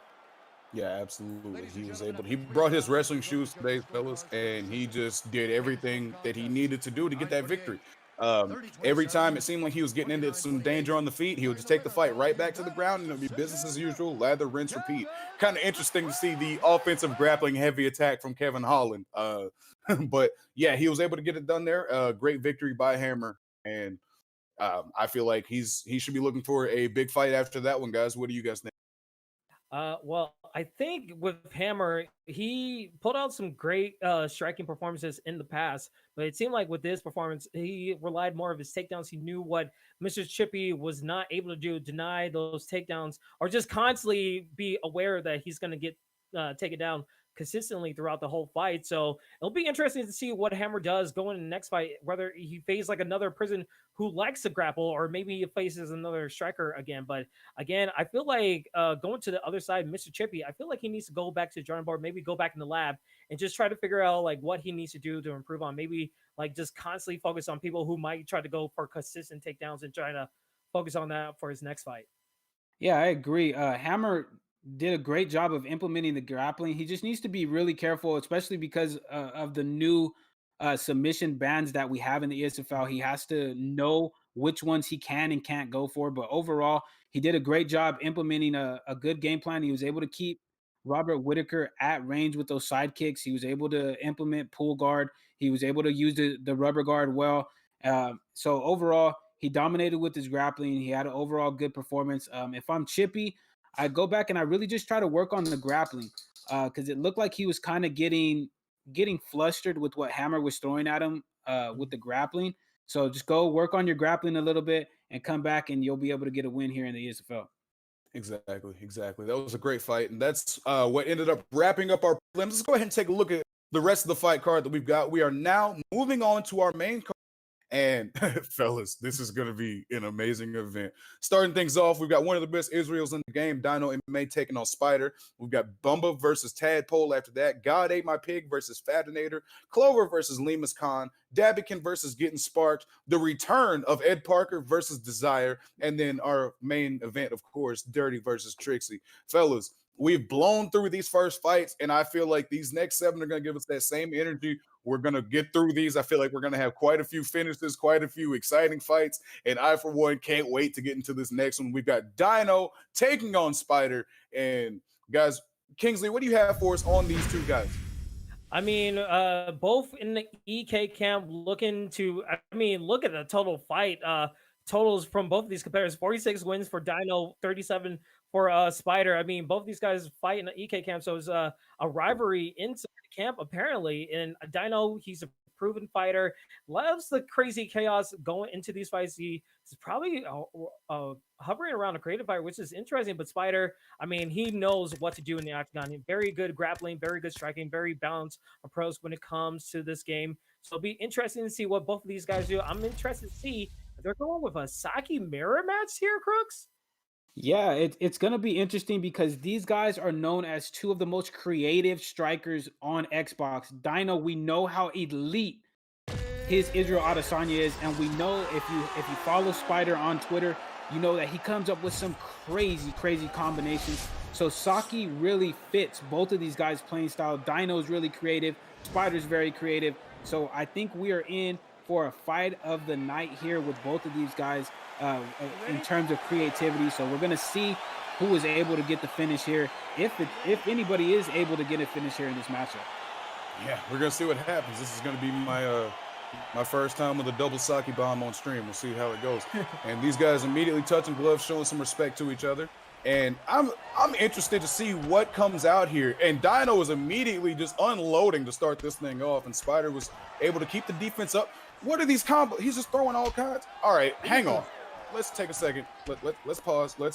These guys are, we've mentioned it, they're two of the most creative strikers in this game as Spider gets a huge early rock. I don't feel like saying they're creative does what I'm witnessing justice. Like, this is, they've thrown the science out the window. This is just all art right now. Both these guys are throwing combinations that you don't see other people do right now, Crooks. There's a lot that's going on. It's a lot for my mind to process as Spider gets another rock. Yeah, I'm telling you, these guys are two of the most creative strikers that in UFC 4 period on either one of the systems. I mean, look at the combinations that they're throwing. They're ending with leg kicks. They're sidestepping and throwing, ducking roundhouse kicks. They're catching each other with head kicks. I mean, if you are a striker or you like the stand-up in this game, this is a treat for you. But Dino needs to be careful. Spider needs to be careful with his stamina consumption. There's been a couple times where he's thrown where he shouldn't have as he gets caught right there. But Dino looks like he's going to respect Spider in the terms of he just wants to get that flat-out KO. He's not trying to go for any kind of knockdowns here. But Kingsley, what can you say about this level of striking that we're seeing here in this matchup?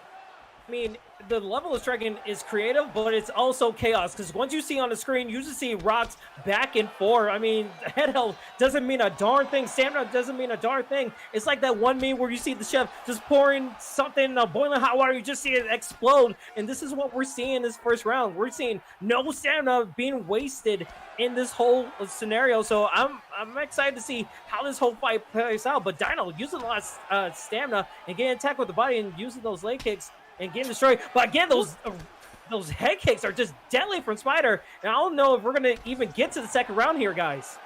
Welcome to Spider versus Dino, where the head health is made up and stamina doesn't matter.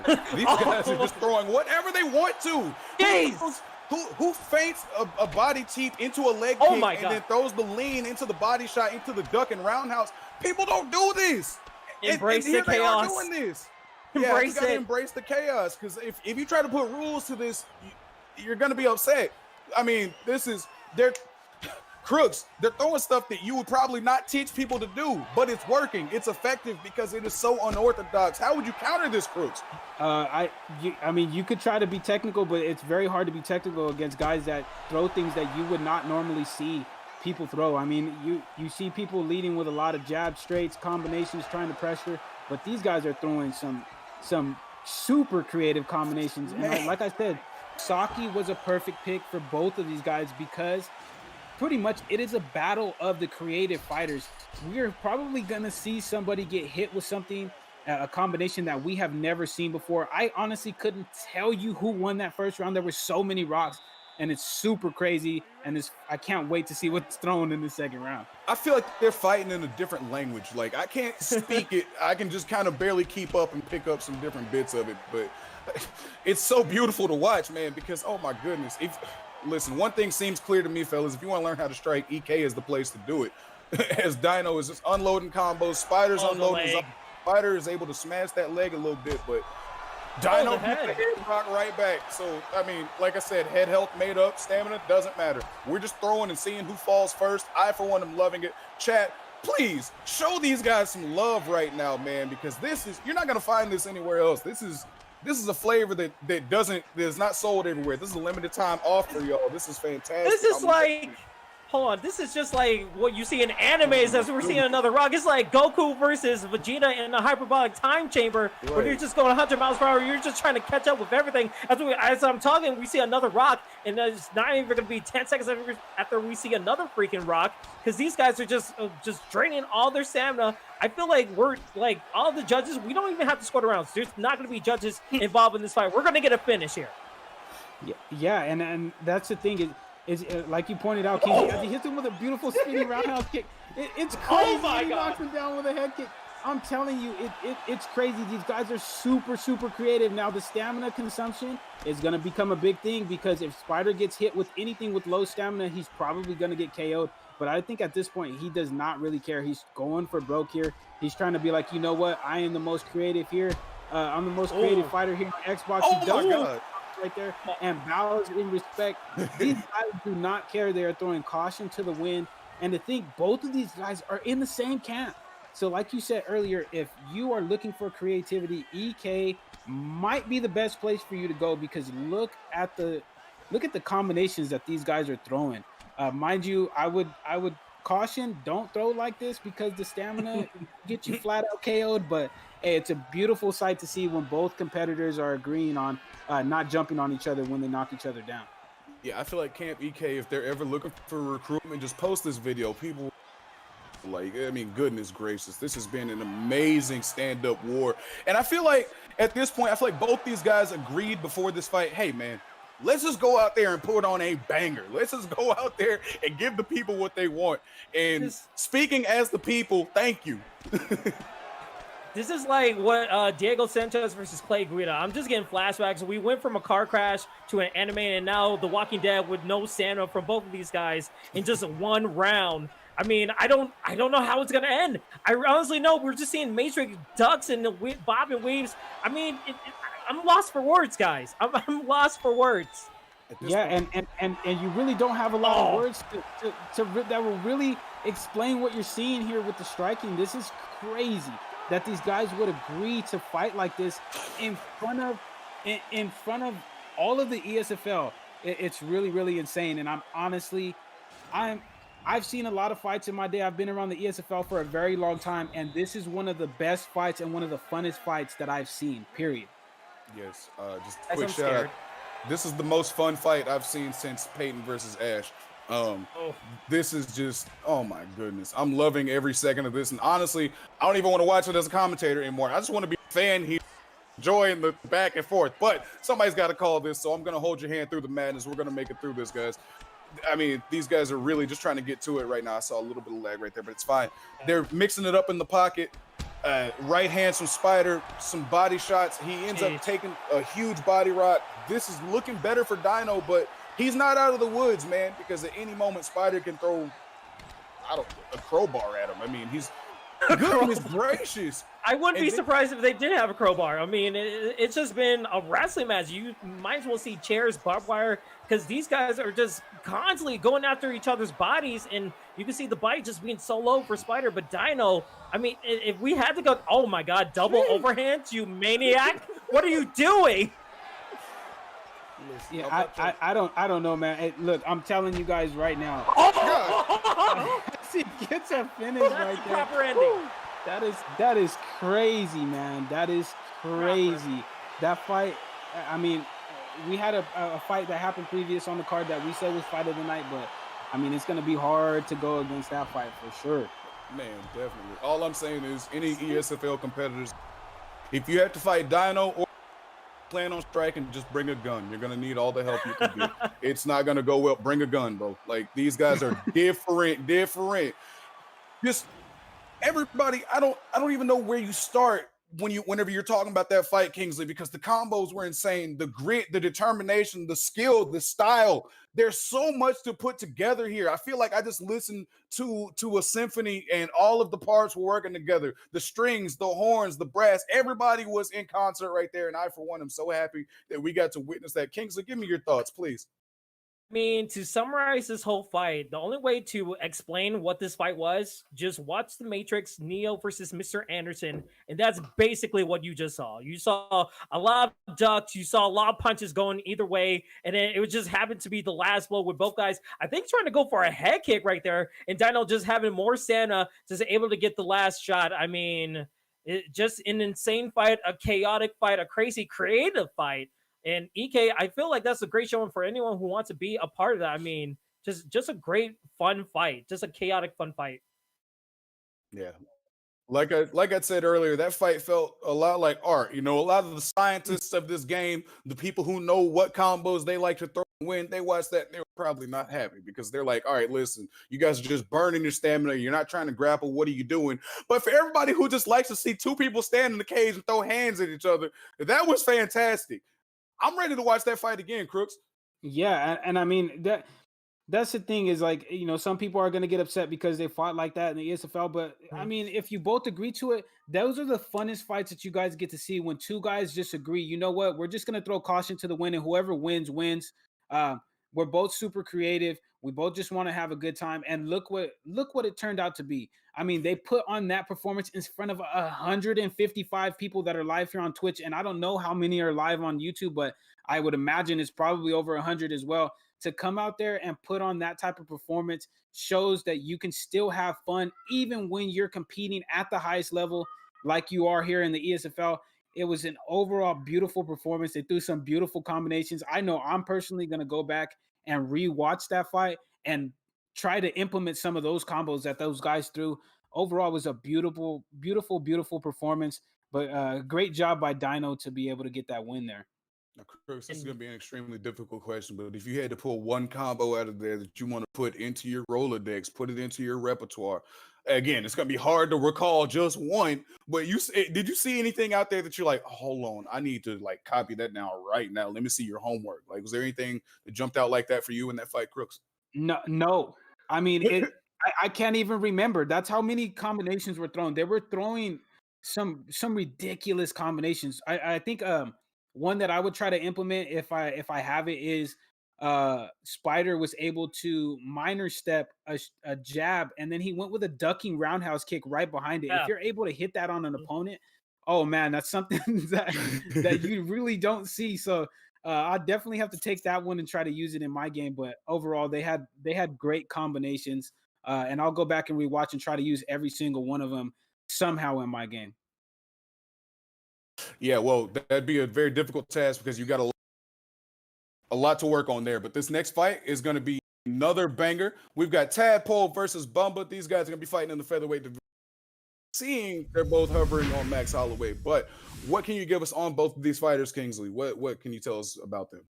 Oh, trying to follow up that last fight. I mean, Tadpole ranked 27, 1-1. A very technical pressure fighter. He likes to keep a very fast pace. So I think he's trying to repeat what happened in the last fight. And he has very excellent wrestling as well. So maybe we'll see a takedown or two. But for Bumba, he's hungry to get his first ever one. He's ranked 42.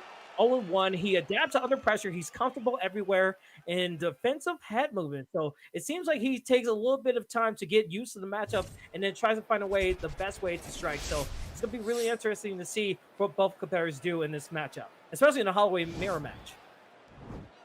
Yeah, this is really just, I mean, both these guys, we already know, well, I say already know, we're assuming they're just going to step forward, try and give us a repeat performance, just try and knock the head off. Who's successful there? But they touched gloves. We're off. We're underway. A double jab there from the Holloway in the blue gloves, who is Get a Bag Bumba, and then we've got Tadpole in the red gloves and black shorts, and a huge elbow already off the top from Bumba.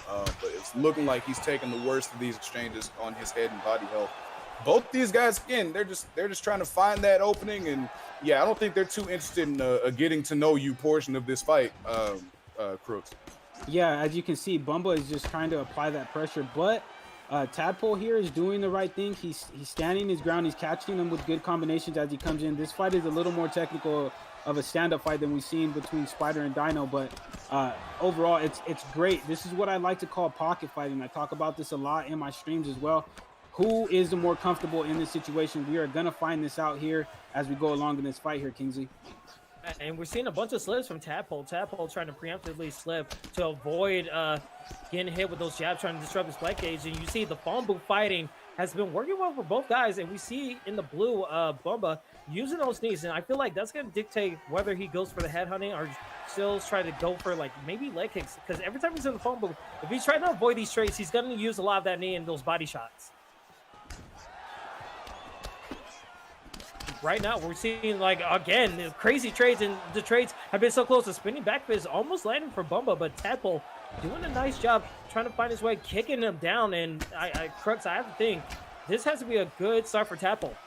Yeah, it's been a very good start for Tadpole. As you can see, he's getting the better of Bumba on the feet in terms of the damage, and he's catching him while he's moving in. So Bumba needs to do a better job of planting when he throws and getting in range to throw stationary strikes, because he's getting caught quite a bit with these stationary combos, like I just said.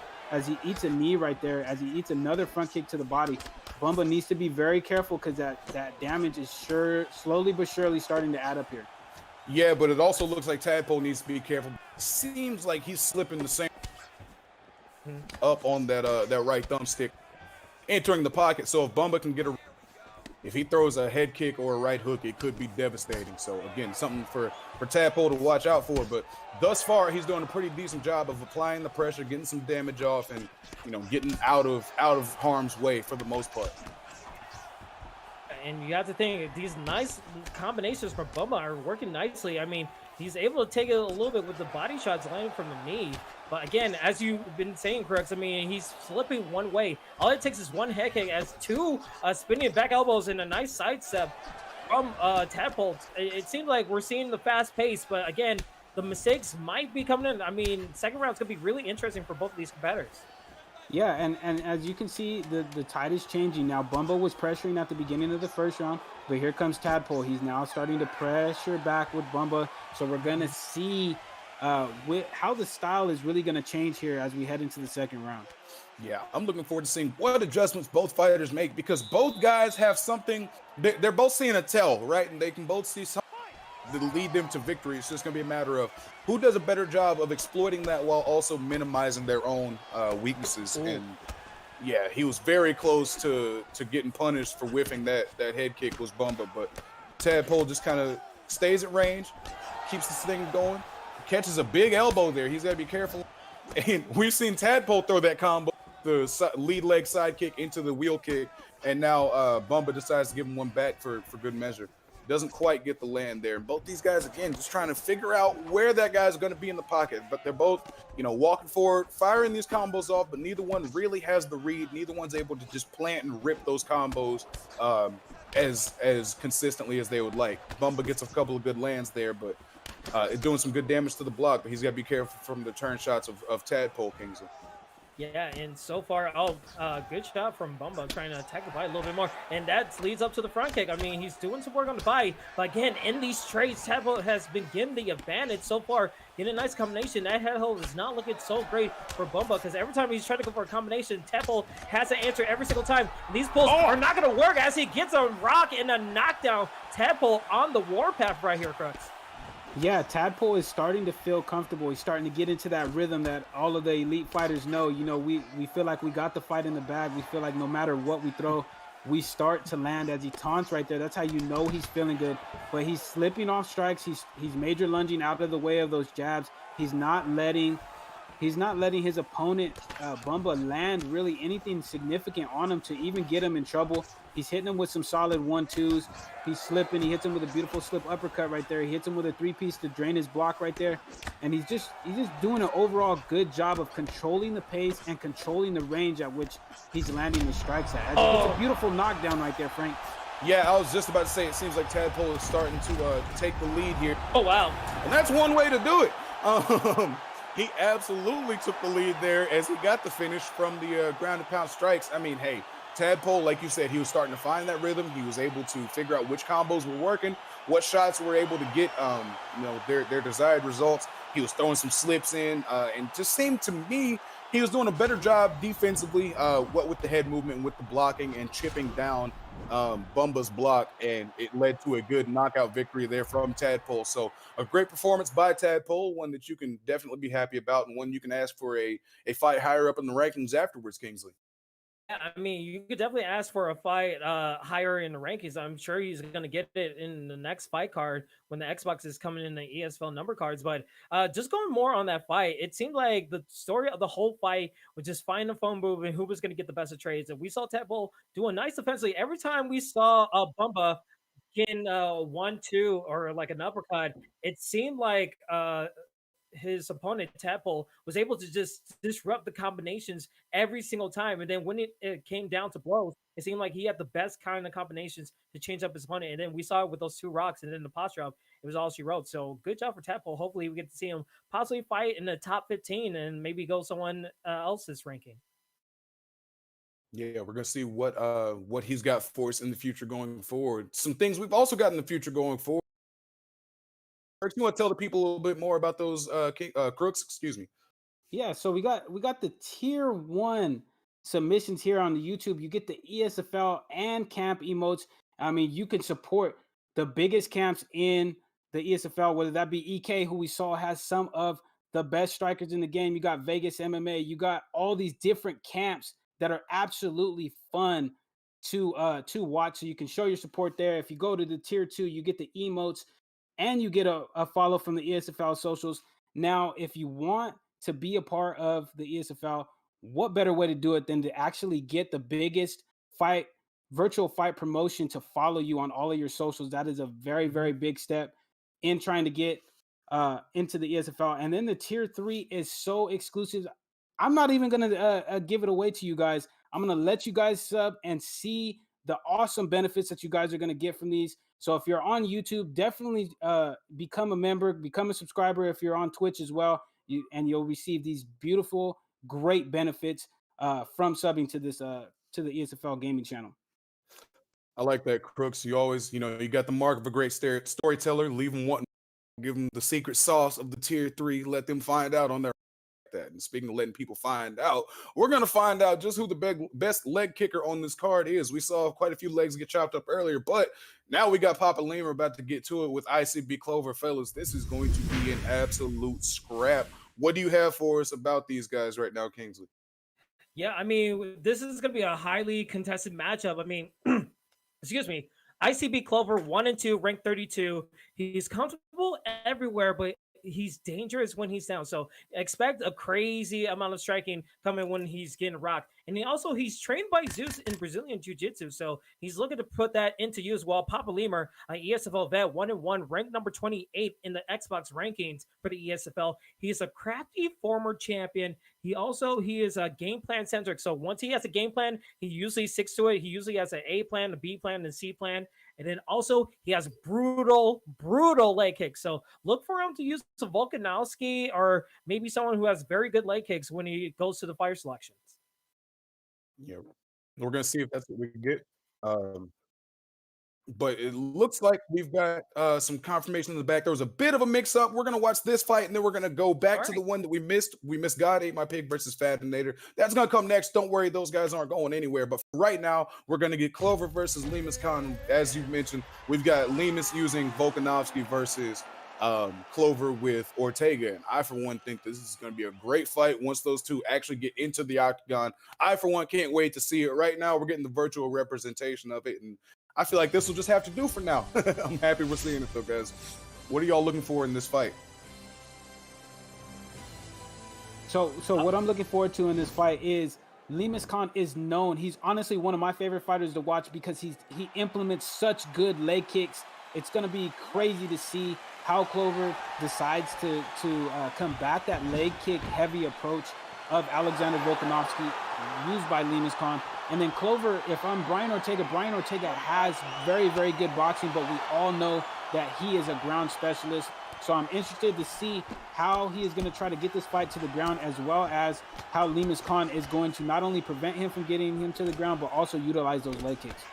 Yeah, this seems to be a case on both sides of, knowing what's coming and stopping it are two things. And we can see early, Lemus is looking for the leg kick, feinting them. Everybody knows about him, so whenever you've got something like that, everybody knows about a weapon that you can have as a go-to. You can use that to set other things up. But Clover says, forget all of that nonsense. Let's go to the ground. You're not kicking nothing down here. So he's got him on top in the sprawl, and he's just trying to do some damage to this body.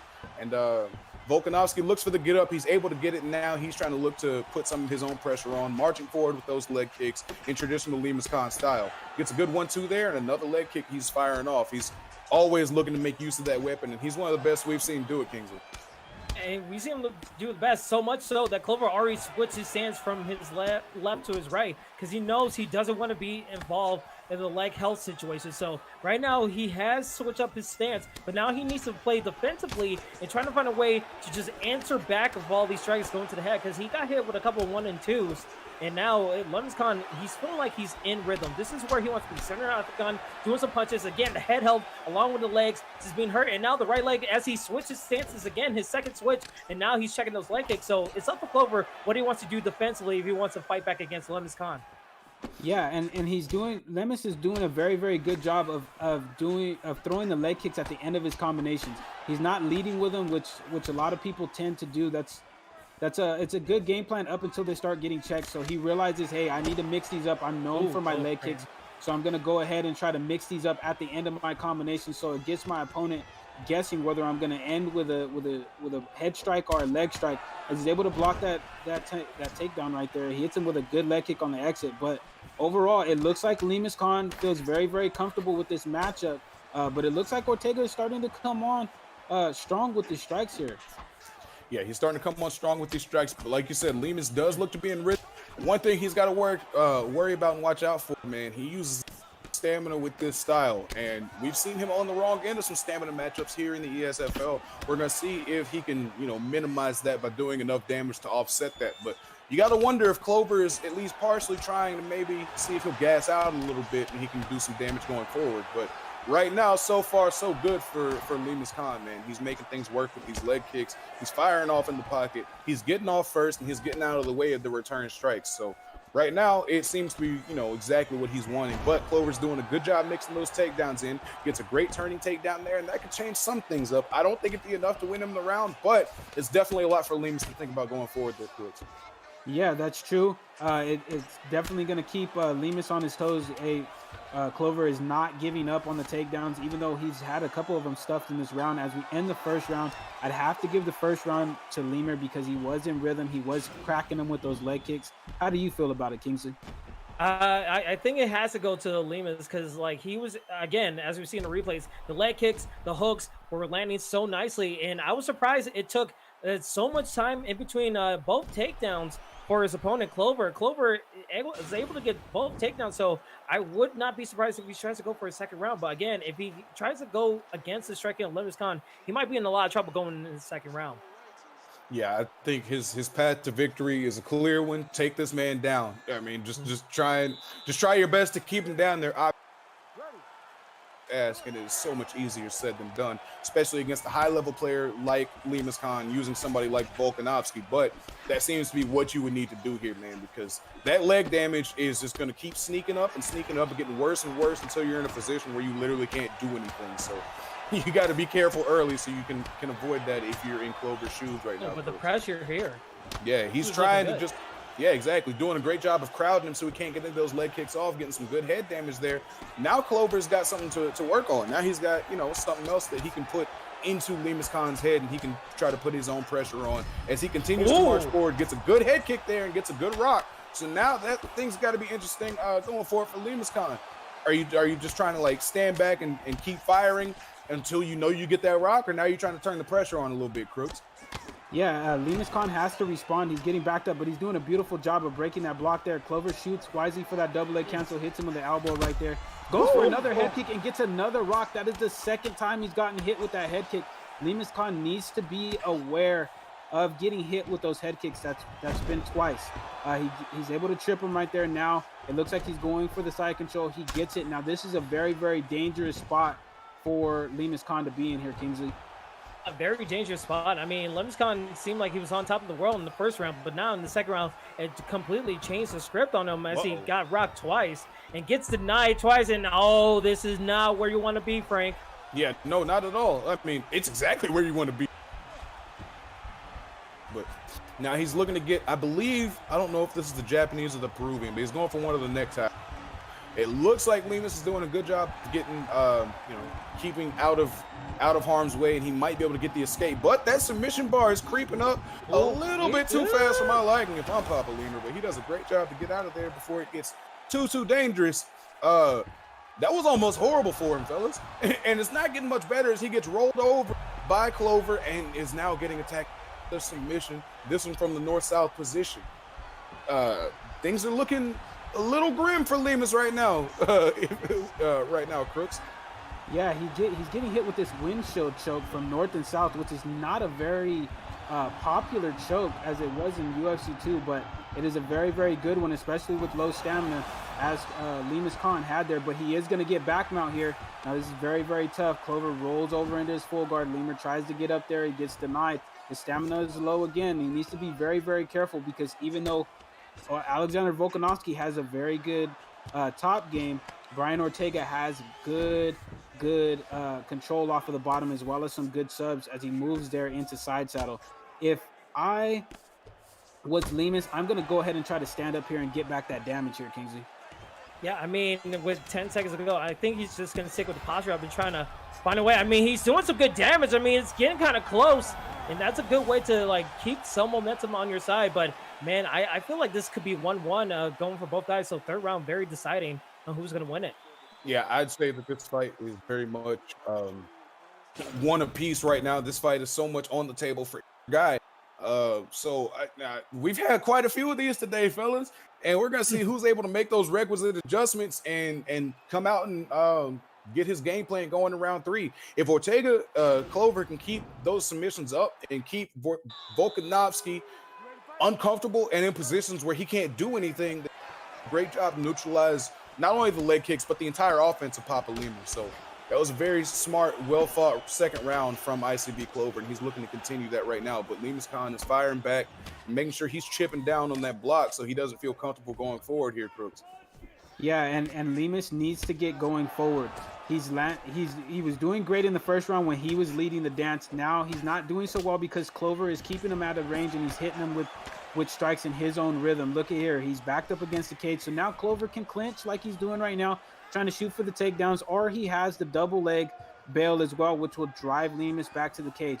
This is where Lemus wants to try to do his work. He tries to land a front kick, gets caught right there, gets rocked, gets 2 body punches hit into his stomach. He gets uppercutted right there and gets knocked down.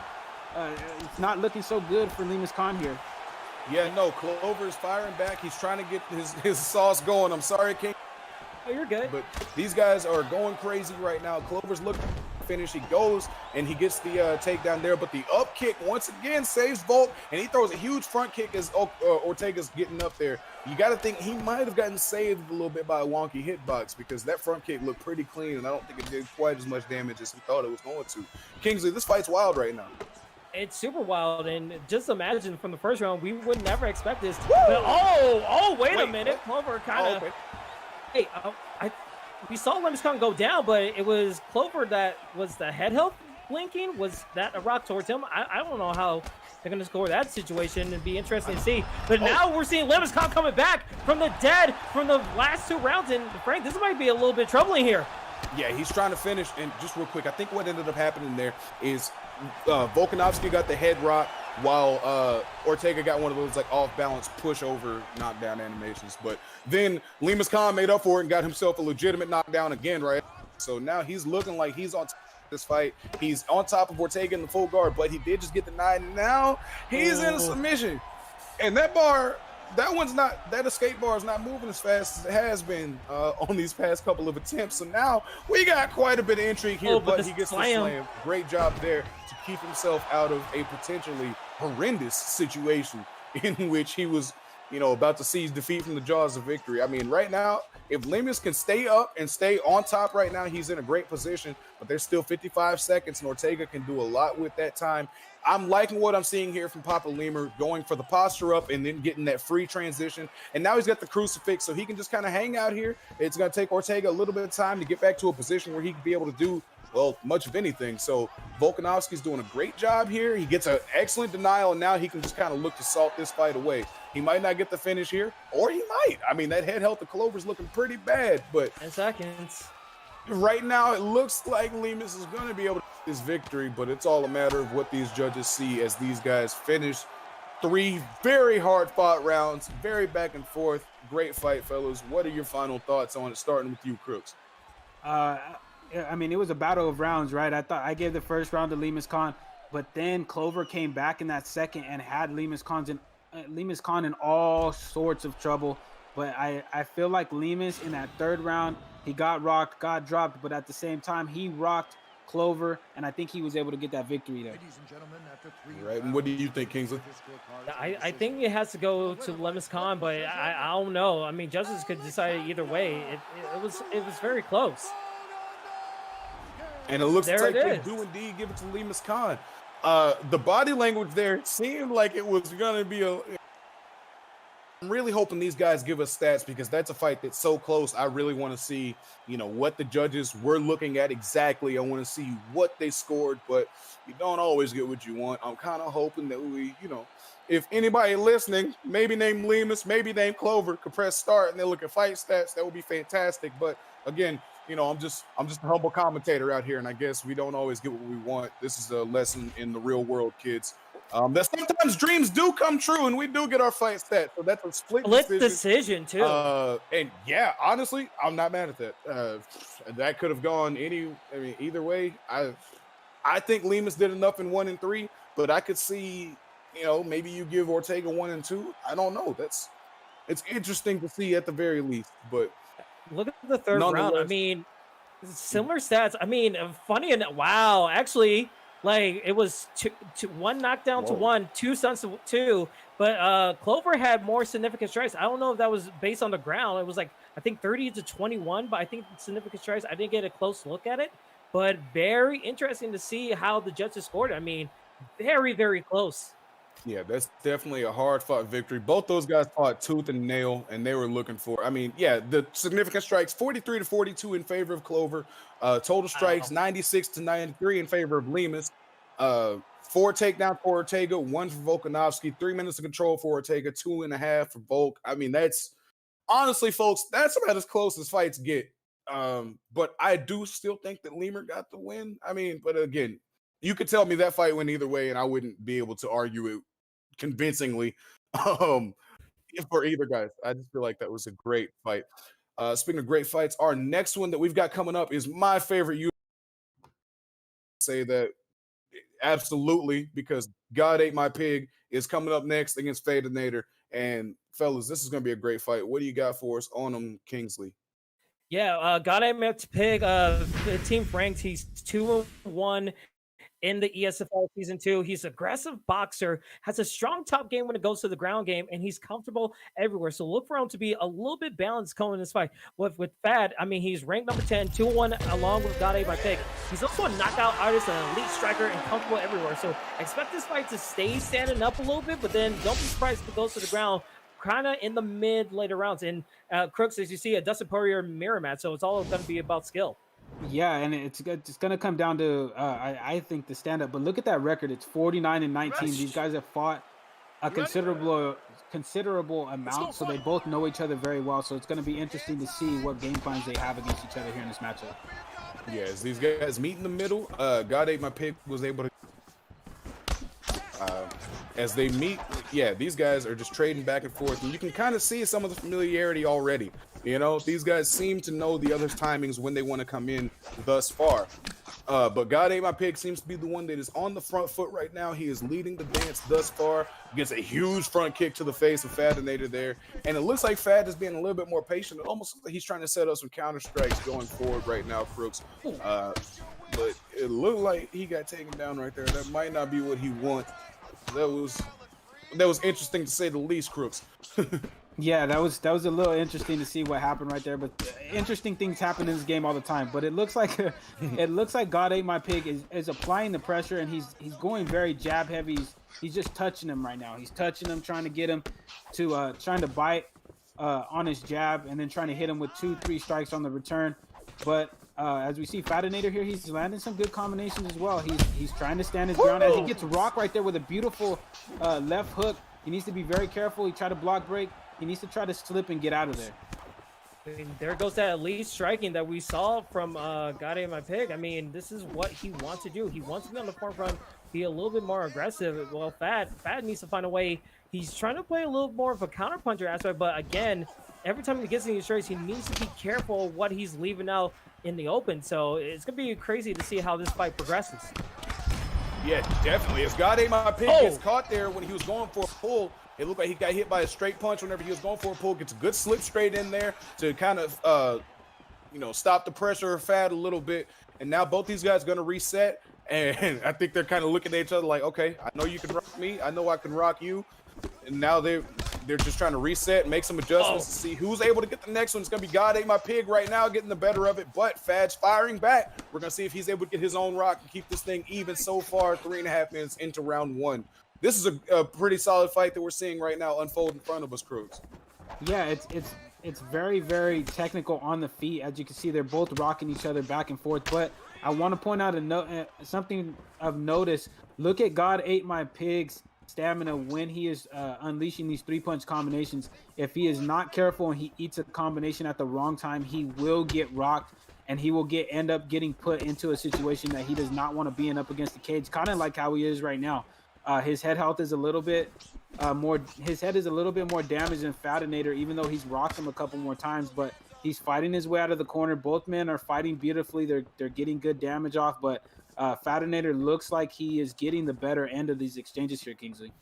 Yeah, you don't want to trade with Fatinator. I mean, Fatinator getting some nice uppercuts with like less than 10 seconds to go, and you try to land those leg kicks. But I have to think for a God Ate My Pig, even though he was the more aggressive fighter, I mean, if he continues to do that, I feel like he might be in a better standing, because once he rested on his laurels to try to be on the back foot, that's when he started getting punished. So interested to see what happens in the second round right here, Frank.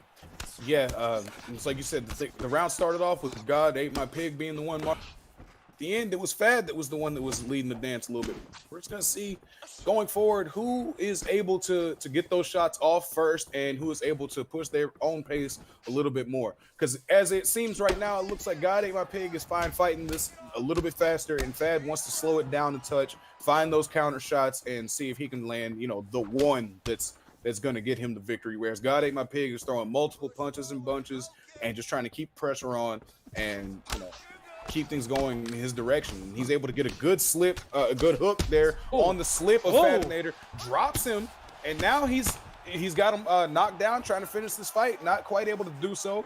He's on the back.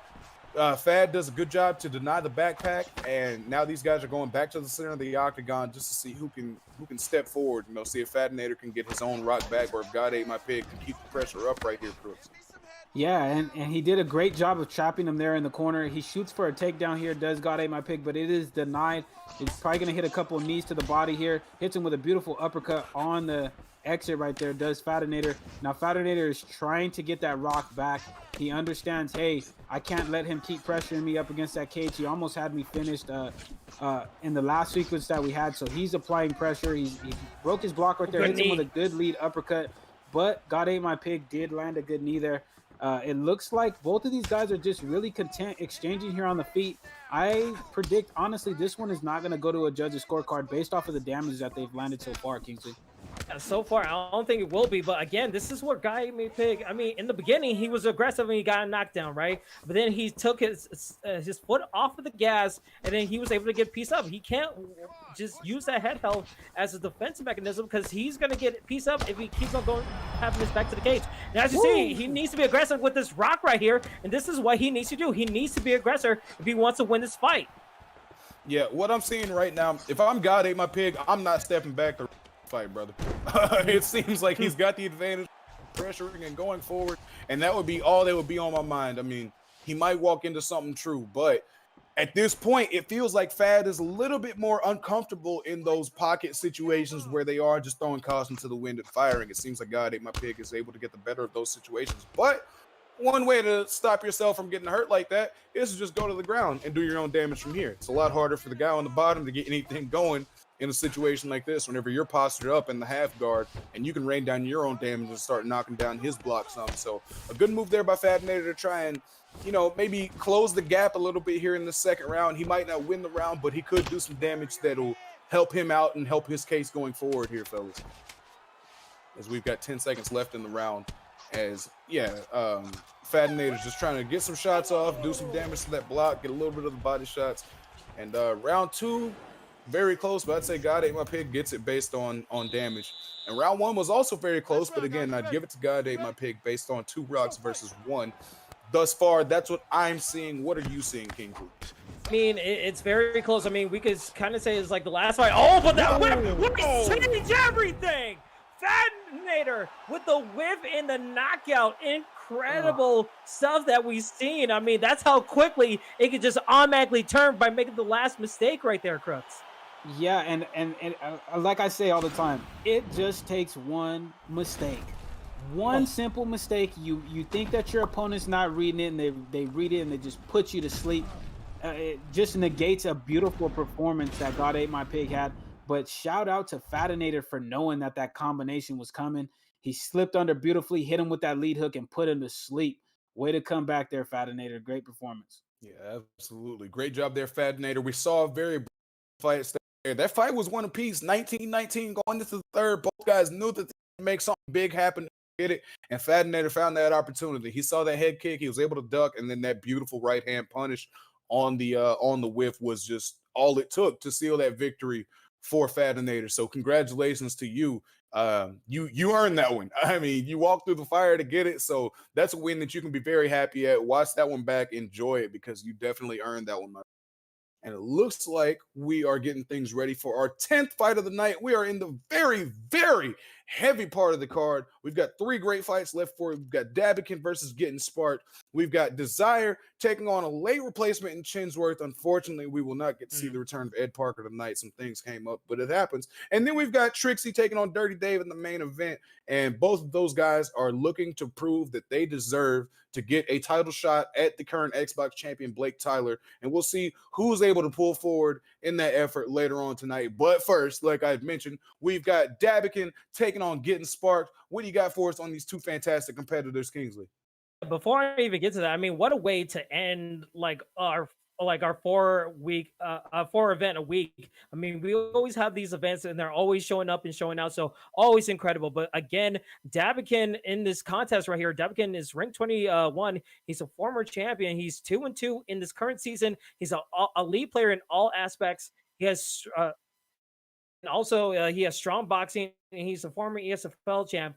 But in his opponent, ICB Cali, ranked number 11, he's 3-2. He has improving all the time. He's well-rounded, and I have this in air quotes on the scouting report, super dangerous. So I'm super excited that we're going to be seeing in this whole contest. But Frank, I know, especially with this fight coming up, it should be an absolute good one. Yeah, it should be a complete banger. I'm looking for it. Looks like right now we might get the Piotr Jan mirror match. We're gonna see if that's what ends up happening, but those always end up being pretty fun because Piotr Jan, as we all know, has hands for days, and so that always makes for fan-friendly fights. For us to get to watch, and I'm looking forward to seeing who these guys lock in and what the fight we actually end up getting will be, because I know that from experience, Dabikin always brings the heat. Getting Sparked, ICB Cali, to some, if you're feeling nasty, is always able to bring some good stuff as well. So I'm looking forward to seeing what these guys have in store for us in this next fight. Guys, we are almost at our co-main event. This is our last fight beforehand. Please show us love in these chats. Get hyped, guys. We are in the best part of this card, which has been amazing top to bottom, and I'm just so happy to be here with you guys commentating it. And again, I am Frank No Streaming. I'm joined by Kingsley and my friend Crooks209. Thank you so much for joining us today. We got a fight that's about to get going, so let's see what they've got for us. These guys touch gloves. They meet in the middle. We've got Dabikin in the red corner with the red shorts, and then we've got Getting Sparked in the blue and the black. So both these guys are just in the pocket getting to it. And as usual, we're going to do don't go anywhere, as Getting Sparked lands a good leg kick there in the pocket, lands a good knee, but Dabikin's able to get a good hook on the return there. And these guys are just trying to find, again, they're just finding that range, seeing who's going to leave themselves open, who's gonna make that first mistake, and who's gonna let their opponent start getting their offense going here, Cruz. Yeah, and it looked like Getting Sparked was going to apply the pressure here, but it looks like Dabikin really switched the roles up on him. Now he's moving forward, but he is getting cracked with some strikes as he's trying to enter the pocket here. He needs to be very careful because we all know Piotr Jan has the ability to put you to sleep faster than anybody else in this game. That includes Conor. Honestly, I have more trouble fighting him than I do Conor McGregor in this game, and that's saying a lot. So he needs to be very careful. He throws a kick in an improper range there, gets made to pay for it, but luckily doesn't get rocked. Now it's going to be interesting because Dabikin trains with the TD camp, which means he spars against Suave Jamie all the time. So you would think he would be super comfortable inside in the striking aspect of this fight, but it looks like he's taking a little bit more damage right now than his opponent. Kingsley, what are you seeing here? A little bit of a different kind of pace, a slower pace than what we've seen from the last previous fights that we've seen. Not really most guys leaving themselves out in the open where they can see it easily open mistake, but we've seen some good, nice leg kicks from the blue corner. But so far, it's just been a different kind of just atmosphere against Davikin and his opponent. So hopefully we get to see more of it. But the Black Age needs to be very careful on Davikin because Davikin, he's moving forward. But again, every time he's going forward, that Black Age is just getting lower and lower. Yeah, it's getting lower and lower. He's getting chewed. But one thing I am noticing, seems like every time he's getting forward, getting stamina bar starts to get a little lower too. He's doing a good job of waiting for Spark to finish these combos and then firing back with a body shot. Ooh. And he tried to pull there, and if I'm Davikin, I'm putting a slow down on that quickly because he's looked for that pull a couple of times, and there he ate a nice head kick for his troubles. I'm not trying to put myself in that position too soon after that, Crooks. But he's still looking for that pull because that pull counter is so dangerous. But you got to be able to balance that, right, Crooks? Yeah, you got to have a nice balance of being able to slip in every single direction. And he did get hit with that head kick there. He needs to be very, very careful. He's lucky that he didn't get rocked. But what I'm noticing that Getting Spark is doing very, very well is he is kicking that lead leg of Davikin. As you can see, it's blinking there. It's blinking like a blinker on your car when you're getting off the freeway. Davikin definitely needs to either switch stance or start checking those heading into the second round here. Yeah, and to corroborate to your point, his leg health is blinking. I live seen one in traffic. These guys are ready to get things started in round two. I mean, that was a great first round from both of these fellas. They both had their moments. What adjustments are you looking for them to make, Kingsley? What adjustments? I think you have to switch stances if you're Davikin, but again, I think he just wants that power and he feels comfortable in it. But Cali, if Cali just wants to keep it in this situation, I mean, he's already making the adjustments right here. Knowing that leg is hurt, he's going for it. He's taking advantage of what he has, but he's not making it super obvious. He's going for these 1 and 2s, and he's dunking very nicely, being very nice defensively, though he just does a moonwalk to the back of the cage. And now you see he's getting more offensive. So Davikin, he's kind of on the ropes, even though he's been a little bit aggressive here. Yeah, he's on the ropes. He got hit by that forced uppercut, and then, maybe that could change things for Davikin. But right now, he went for that takedown, got denied by Getting Sparked. And Getting Sparked is doing a good job of staying in his face. Even though he is backing up, he's putting the pressure on. I feel like he's throwing more, and he's got Dab in trouble because every time it seems like Dab's able to come forward, he can just throw a leg kick and then get himself mostly out of trouble. But another great way to get out of trouble is to take your opponent down, get him inside saddle, and drop elbows on him. That's usually pretty good for getting pressured. Getting Sparked is doing a good job here, just keeping some ground and pound going from the top. Good job by Davikin to get back into the guard. Now he's going to look to advance to either get himself up or to get himself to a top position where he can do some of his own damage. If you've got no legs, maybe on the ground is probably a better place for this fight to be for you. If you can get on top and do some damage from there, you can do your damage and have one less thing to worry about. But he's not able to get the roll over there. Getting Sparked is hip to it and gets that denial and is just staying true to the ground and pound, getting some damage off there. Now he's got him stacked. This is not good for Davikin. That block health is just going low, man. I mean, it seems like every exchange, he's just doing more and more damage to that block, whether it's on the feet, on the ground. So that's something that Davikin's got to be super careful about going forward. And speaking of going forward, he does not mind doing so. I mean, he's still marching forward, trying to get these combos off, but he gets rocked there, Kingsley. He gets rocked right there, and then his hubris was his downfall because he was going forward. But again, the head health is so low, he can't afford these kind of trades, and it's been so tough. ICB Cali has been playing so nicely, but he can't just fall off his laurels. He needs to find a way to just consistently keep getting some damage on his opponent. Well, Davikin, he needs to find a way to just find his way back in this fight. Everything he's doing, he needs to have a plan B or a plan C because plan A is just not working out right here, Crooks. Yeah, and as you can see, Getting Sparked is just controlling the fight, the way that the fight is going, the pace of it, the strikes that he's controlling what Davikin is throwing. You see Davikin's only landing 2 punches and Getting Sparked is coming back and throwing 4 punches, but he gets rolled right there. Now there's 30 seconds left. Davikin postures up here. He gets rolled off of a posted up hook that he threw there. He gets put into full mount here. Let's see if Getting Sparked is going to try to get some more damage in. He is. It looks like he's going he gets some good Uh-oh. damage in as this round wait. ends here. Ooh. And that was super close. I don't know if you guys saw that, but Davikin's health looked like a low battery. Whenever he got that last little salvo off, he did quite a bit of damage to both the block and the head health of Davikin. So he's I mean, Dab's got to be careful going forward here, man. He's got the stamina advantage, so he might be able to go a little bit crazy, but he's got to be super careful here, man, because he's getting caught with some shots and getting sparked. Seems to be on a roll right now, Crooks. Yeah, he is. He's, like I said before, he's controlling the pace. He's gotten Dab's head held down. But then not just that as well. Now he has him switched into that southpaw stance, which Davikin might not be more comfortable fighting in. He might just be a very heavy orthodox fighter. Who knows? But that block gauge also is very, very low. It's only taking 2 strikes to really break it. So he needs to be very, very careful. But getting spark stamina is a lot lower than Davikin's. So that does play into his favor. And now he's applying the pressure. He realizes, you know what? I'm down 2 rounds. I need to try to get it finished. But he gets knocked down right there with a beautiful straight. 2 knees to the body. Uppercut on the exit right there. He's moving his head Mike Tyson style right there. And he lands a beautiful head kick on the exit there. As I was just about to say, we might be witnessing the beginning of the end. Dab says, I'm not done. I mean, okay, there it is. now Dab says I'm done. All right, well, as I was about to, you see what happens, man. The commentator curse, it literally hears me.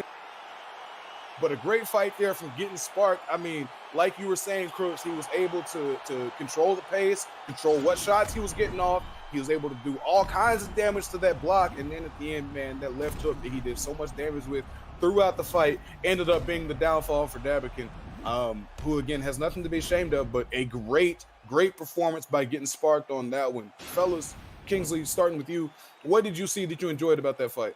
I mean, we saw in the lower third before the KO. I mean, it was the total strikes landed was 111 to 61, and it went on further from there. I mean, it was just complete domination when it came to the striking, and it just started with the legs to the head health and then all the stamina. I mean, even though Davikin, you like seeing all that stamina for the third round, I mean, all that pressure he did, it just amounted to nothing. It was just all ICB Cali just doing such a great job of just being patient, knowing where he needs to attack, just laying off, just letting his opponent come to him. And it just was a good knockout attempt where he saw his opponent was in dire straits, just able to put on the killing blow. So just a fantastic job from ICB Cali, and I can't wait to see what he does in this next fight. Yeah, it was an overall dominant performance. If you want to see a fighter dominate every single round, that is the fight that you want to go and look at. He dominated the pace, he dominated the damage, he controlled the exchanges, he controlled the groundwork as well. He was never put in any really compromising positions where he was afraid of Davikin on the feet or on the ground. Overall, he controlled that fight very, very well, got some solid damage in, and I personally like that he mixed it up. He didn't just go head hunting with Petr Yan like a lot of people tend to do. He went down and exploited that low leg health that Petr Yan has in the 89 leg health. So that way Davikin couldn't just continue to block his head or try to go slip heavy. He had to worry about those leg kicks, and then he had to switch stances, and it looked like from the stance switch, Davikin really just had no answer for getting Sparks' offense. So overall, a very, very great performance by getting Sparked, and I can't wait to call your fight again, man. Yeah, it seemed like you said, once he was able to get that leg right, that was kind of the turning point of the fight, you know, because that was something that Davikin had to worry about, couldn't exactly implement his own offense the same way that he wanted to, possibly, you know, being out of the southpaw messed with him a little bit. But regardless of what happened, I mean, that's what led getting sparked to the victory. So a great job by him. Excellent usage of those leg kicks, excellent usage of pressure. Just, you know, was able to make it happen. So hats off to him. Just real quick, fellas, we're about to get into our co-main event. So everybody in the audience, if you don't mind hanging out for just a second, we're going to run this quick ad break, and we'll be right back with our co-main event, Chinsworth versus Desire, right after this. Stay tuned.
All right. Thank you so much for sticking around. We are just about ready to move on to our event. If you're enjoying the events that we put on several fantastic events throughout the week. We've always got our affiliate leagues on Wednesdays, and I believe this week is our UFL card on the ESFL network. So be sure to tune in here on Wednesdays for that. On Fridays, we've got our kickboxing, Muay Thai tournaments. Those are always a fantastic time. You'll see lots of incredible striking, like you saw in the Dino Spider fight earlier. And then Saturdays and Sundays, we've got our numbered events. Saturdays, you can check out Bailey and Bruce Lee Robin. I'm a boxer in the booth. And then on Sundays, we've got myself. I'm usually joined by Kingsley, and we usually have Yuri. But today, we've got Crooks. There's always a good time on Sundays, man. Just come through, come check us out, see who we got in the booth that day. It's always a fun grab bag. And if you guys want to get involved in this in any way, shape, or form, be sure to check out our Discord. That'll get you links to all of our affiliate leagues. That'll let you know when all of these events are starting, let you know what events we've got coming up, and just a great way to stay tuned in and plugged into this community, get to know a lot of great people and friends, and help you out getting a lot better at this game. I know for a fact it's helped me out, and it can help you out too. So make sure you check us out on Discord. And yeah, man, I feel like without further ado, we are ready to get into our next fight, which is going to be Desire making his ESFL debut with Chinsworth making his Season 2 ESFL debut. And I got to be honest, Chinsworth, you've got an Ed Parker-sized hole to fill. So I'm seeing that, I'm assuming he's going to come and bring his A game so he can put on that show and show that this could have been his spotlight in the first place. What do you got for us on these two guys, Kingsley? I mean, you said it better than anybody else. I mean, both guys in a huge co-main event. Both guys making their debut in the ESFL Season 2. I mean, starting with Desire. I mean, he is making his ESFL debut. He's tough everywhere, so expect an all-around wild card performance from him. But then the late minute replacement Chinsworth, he is hoping to show improvements from his last competition and wherever he fought in. And he's also making his debut. So expect two of these guys to be wild cards as we see, I think, Desire having a 5-0 record against Chinsworth. So very interesting to see here, Crooks. Yeah, and the matchup is real interesting too. We got the Piotr Jan, who we just seen in the last fight, against the TJ Dillashaw, who has very, very good footwork and hits almost as hard as Piotr Jan. So we're going to see how this matchup is really played here. Yeah, we're going to see. Hopefully you guys got your predictions in time for those champions.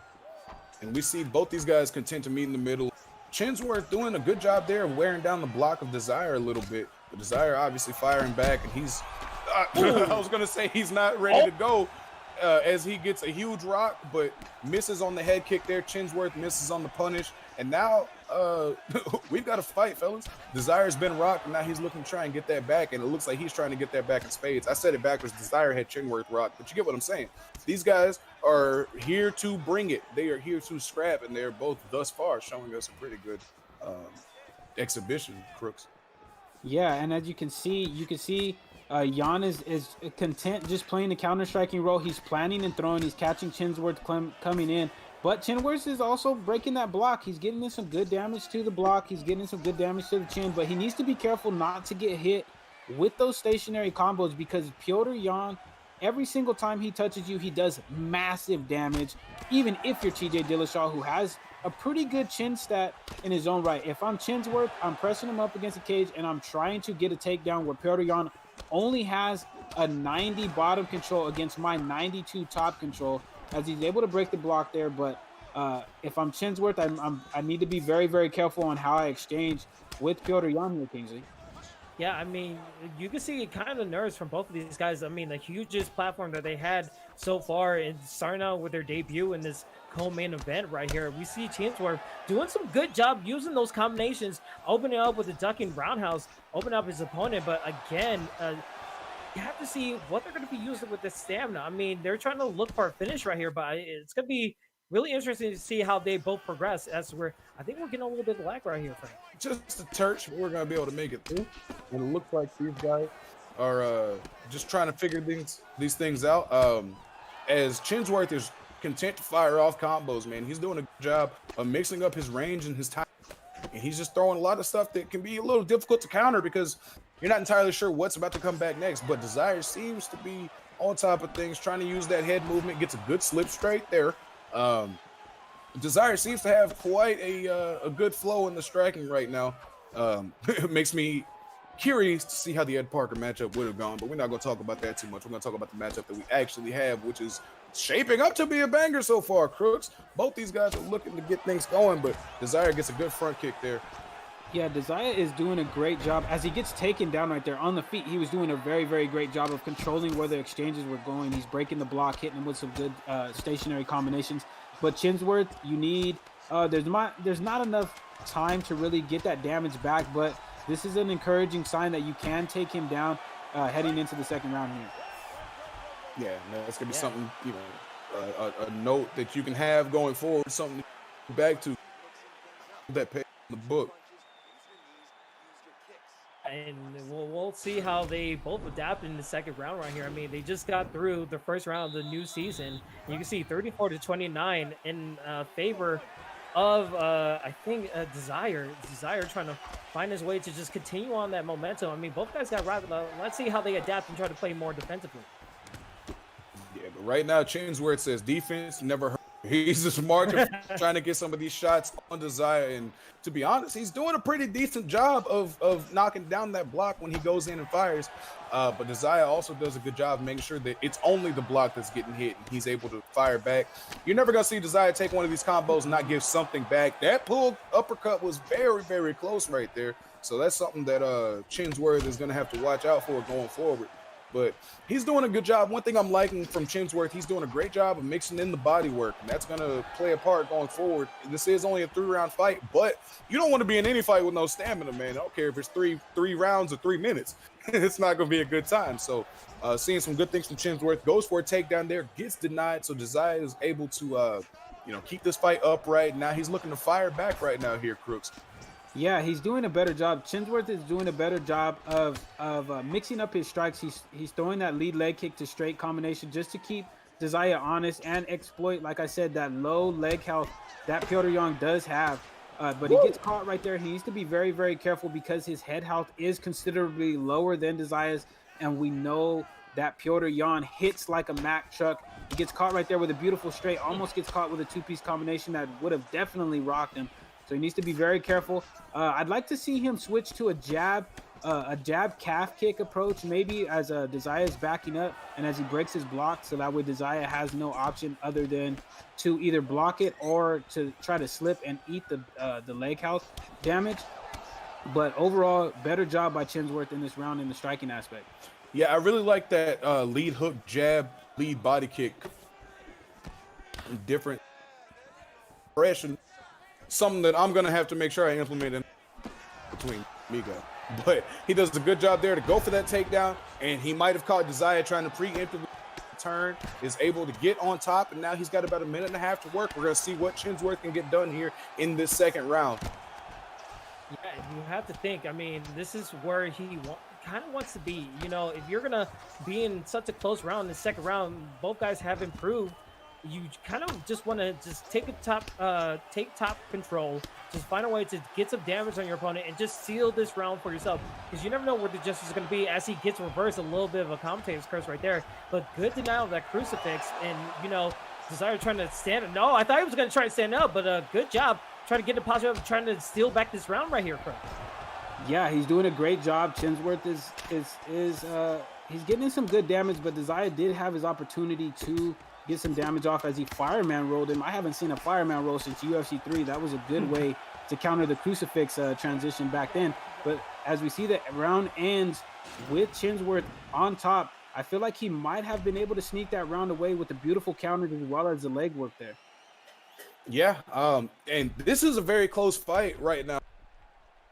Going forward, it could be one apiece, could be 2-0. What are you guys seeing? How are you scoring this one thus far? I'll start with you, Kingsley. I mean, Chinsworth, you saw in the fight stats, it was 50-42 total strikes landed. We don't know how much was that going to the ground game, but it's going to be tough. I'm happy I'm not judged going into this third round, but it could be 1-1.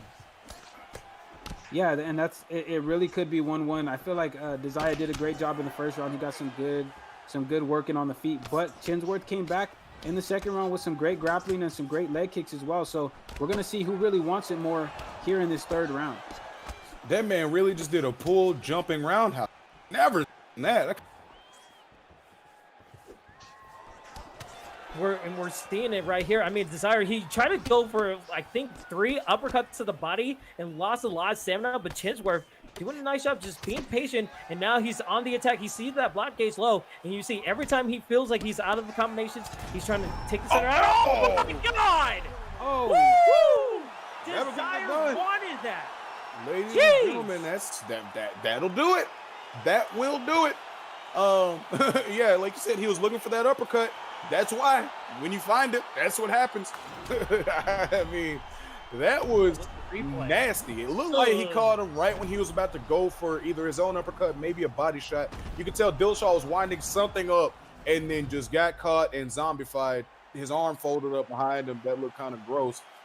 That was a filthy knockout there from Desire. And I mean, honestly, Desire, welcome to the ESFL, right? Like, I know it's not fighting Ed Parker like you thought it was going to be, but that's a pretty good way to put your name on the map. And I'm looking forward to seeing more from him. What about you guys, Crooks?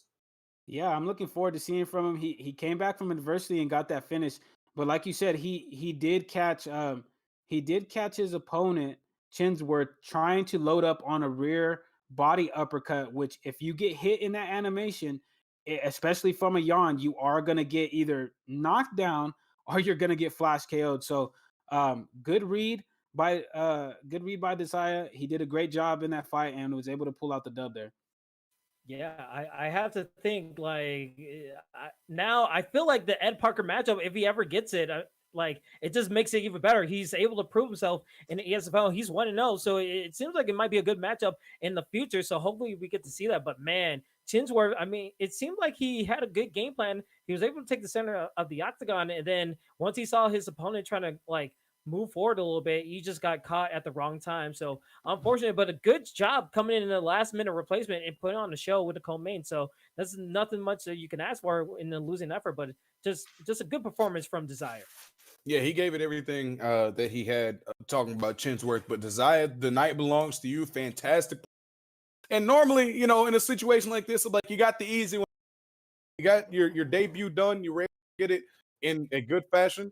But the easy one's not out the way. You still got to fight Ed Parker because now we're looking for it. Like, so it's almost like there's no pressure being taken off. But yeah, that's how the cookie crumbles, right? So moving on to our main event of the evening, we've got EK Dirty taking on TRICKZZY, and this is going to be a great fight, fellas. I mean, this is potential title implications on the line. Maybe the winner of this one can parlay this into a title shot. We've got number 5 taking on number 2. I mean, this is going to be a good battle here, Kingsley. What you got for me on these guys? Yeah, chat live here on Twitch and YouTube. You better get your predictions going because it's going to be a doozy. I mean, EK TRICKZZY ranked number 5, 3-1 in the season 2 ESFL rankings. High level footwork, skilled in all areas, and dangerous even if he's losing. So you can never come out on the fight. While Dirty Dave, he's the number 2 ranked competitor in the Xbox scene, 4-1. He has comfortable everywhere, technical striker, and strong wrestling, and that's what you love to see in this crazy matchup for the main event. Yeah, I mean, you can't ask for 2 better fighters to be in this main event. I mean, look at the matchup. They both come from the same camps, and we've seen how their campmates just put on bangers in Dino and Spider earlier. So I think we're in for a treat in this fight here. Yeah, make sure everybody's got your predictions set. We are underway. Go. Things are starting off. Dirty's working that left hand, got a nice jab, a follow-up lead hook behind it. TRICKZZY fires back, but eats a body kick on the way, and then decides, let's take this fight to the, let's grab it. Gets a good trip from the clinch there, but Jan does a good job of getting back to the feet. I say Jan. Dirty's in the red gloves, TRICKZZY's in the black shorts, and that's a huge knee there to exit the clinch there from Dirty, but TRICKZZY is doing a good job of, just trying to mix things up and keep some of the pressure on. So seeing a good, just some nice feeling out from both of these guys, trying to make sure that they're able to get some damage off and do some work to that block going forward. As you see that Dirty's block health was starting to get a little low, and now the head health is starting to get the same treatment here, Kingsley. He's getting the same treatment, but you can see Dirty trying to be more of a counterpuncher, just trying to poke a little bit with these leg kicks a little bit. But meanwhile, TRICKZZY want to be an impressive fighter, switching up his stance a little bit, not really worried about losing power and anytime he switches stance. But again, every time he gets hit with these leg kicks, he needs to realize, as we see a jumping roundhouse, not really landed, but gets taken down. And that's what you kind of want to see right here, Crooks. Now we've got TRICKZZY on top looking to get some damage. Just good.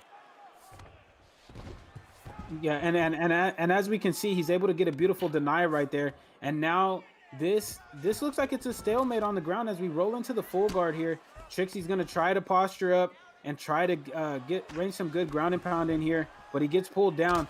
Now this could be a very stalemate position because both of these guys do have 90 top control and 90 bottom control because they are the same fighter. But TRICKZZY transitions, he denies that transition to full guard there, and he moves straight into side saddle. Now this could be a very dangerous position if you don't know what you're doing. But DIRRTY does. He transitions out. He's back in the side control here, KingZzy, and he allows TRICKZZY to get crucifix here. Yeah, and I'm just getting like deja vu from UFC 3 in this crucifix position because he's getting denied twice right here. And so far, we're seeing TRICKZZY.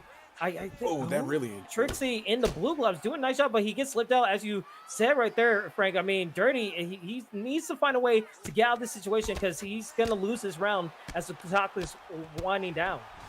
Yeah, I mean, honestly, at this point in the fight, if I'm DIRRTY, I'm just trying to get back into guard and hang out until this round ends. You got about 35 seconds. Don't take any more damage than you need to because goodness gracious, this man has been on top of him is TRICKZZY. You know, he got him into the side control, and those elbows did a lot of damage. He seems to have largely recovered and does a good job of getting to the back sitting. Now, DIRRTY, hang out. Don't do nothing that you don't need to do right here.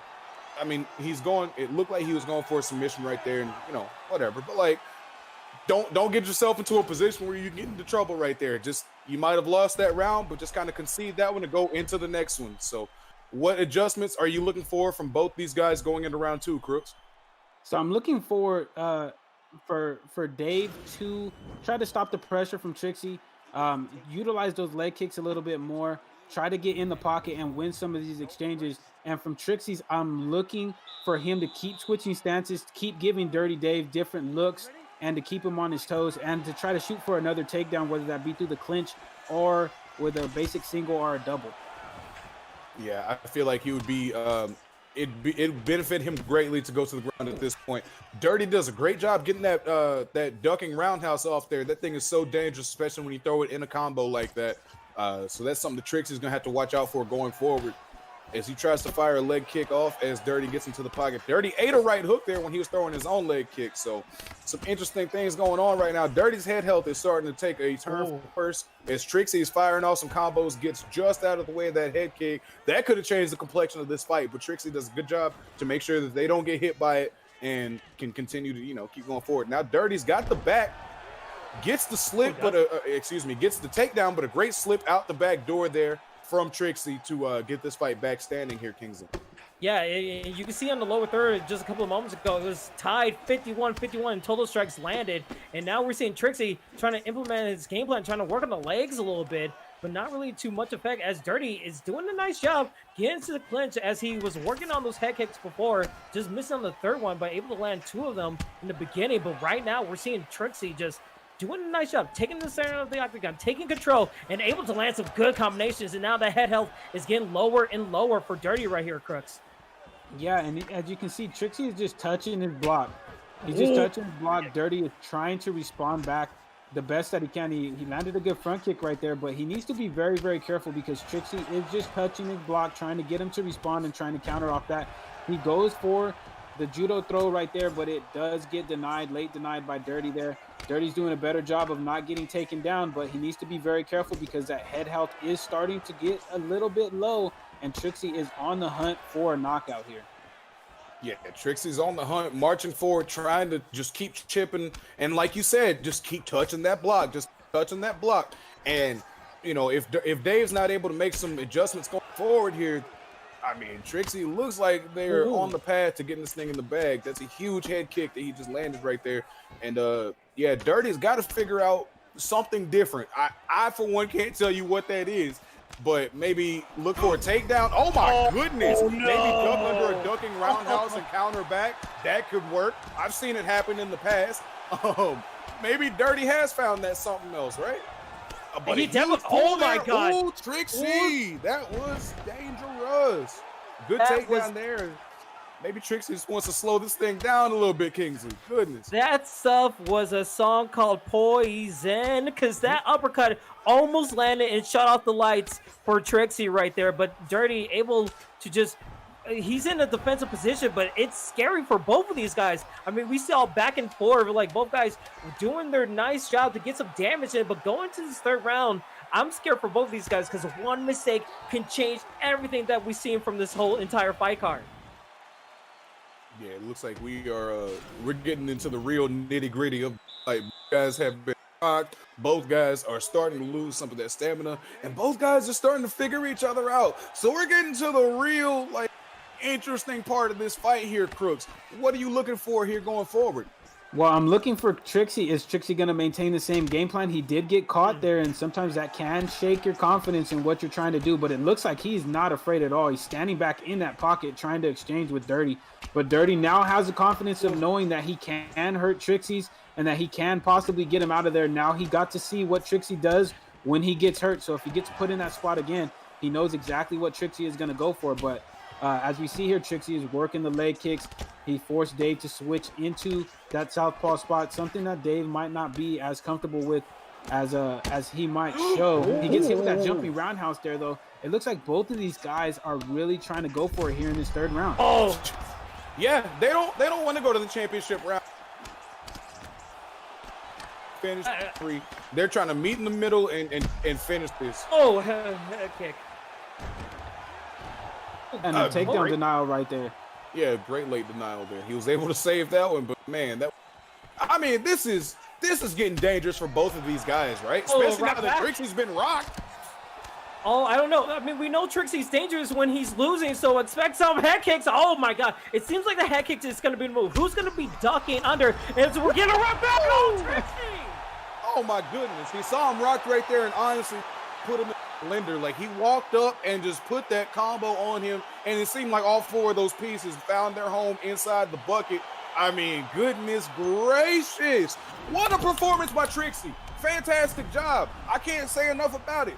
I mean, Dave was looking good in the beginning, but TRICKZZY was able to find the adjustments, figure out the timing and the range in the pocket, was able to get all of his shots off first and make them count just a little bit more. And like Kingsley said, even whenever he got in trouble, he was able to stay calm, stay composed, and reach down within himself, you know, find that resolve to go get that knockout. There was a beautiful combo that he ended up putting on him right there. We're going to see if we can get the replay right there. I mean, Crooks, amazing. What are your thoughts? Please talk to me.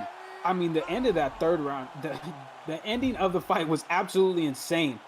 Dirty Dave rocked TRICKZZY. TRICKZZY rocks Dirty Dave. They're both firing off head kicks at each other. What it really came down to is Dave got caught with a stationary combo that TRICKZZY was able to lead into him with, and he was able to get that finish. It was overall a great fight, and this is what we should come to expect from EK guys. I mean, it was an EK on EK matchup. They seem to know each other very well, so they put on bangers of fights as we've seen prior with Spider and Dino MMA, and this fight lived up, if not surpassed, the fight that we seen earlier between the other two EK members. Overall, just a great performance by TRICKZZY, and I can't wait to see what he does if he's able to get a shot at Blake Tyler.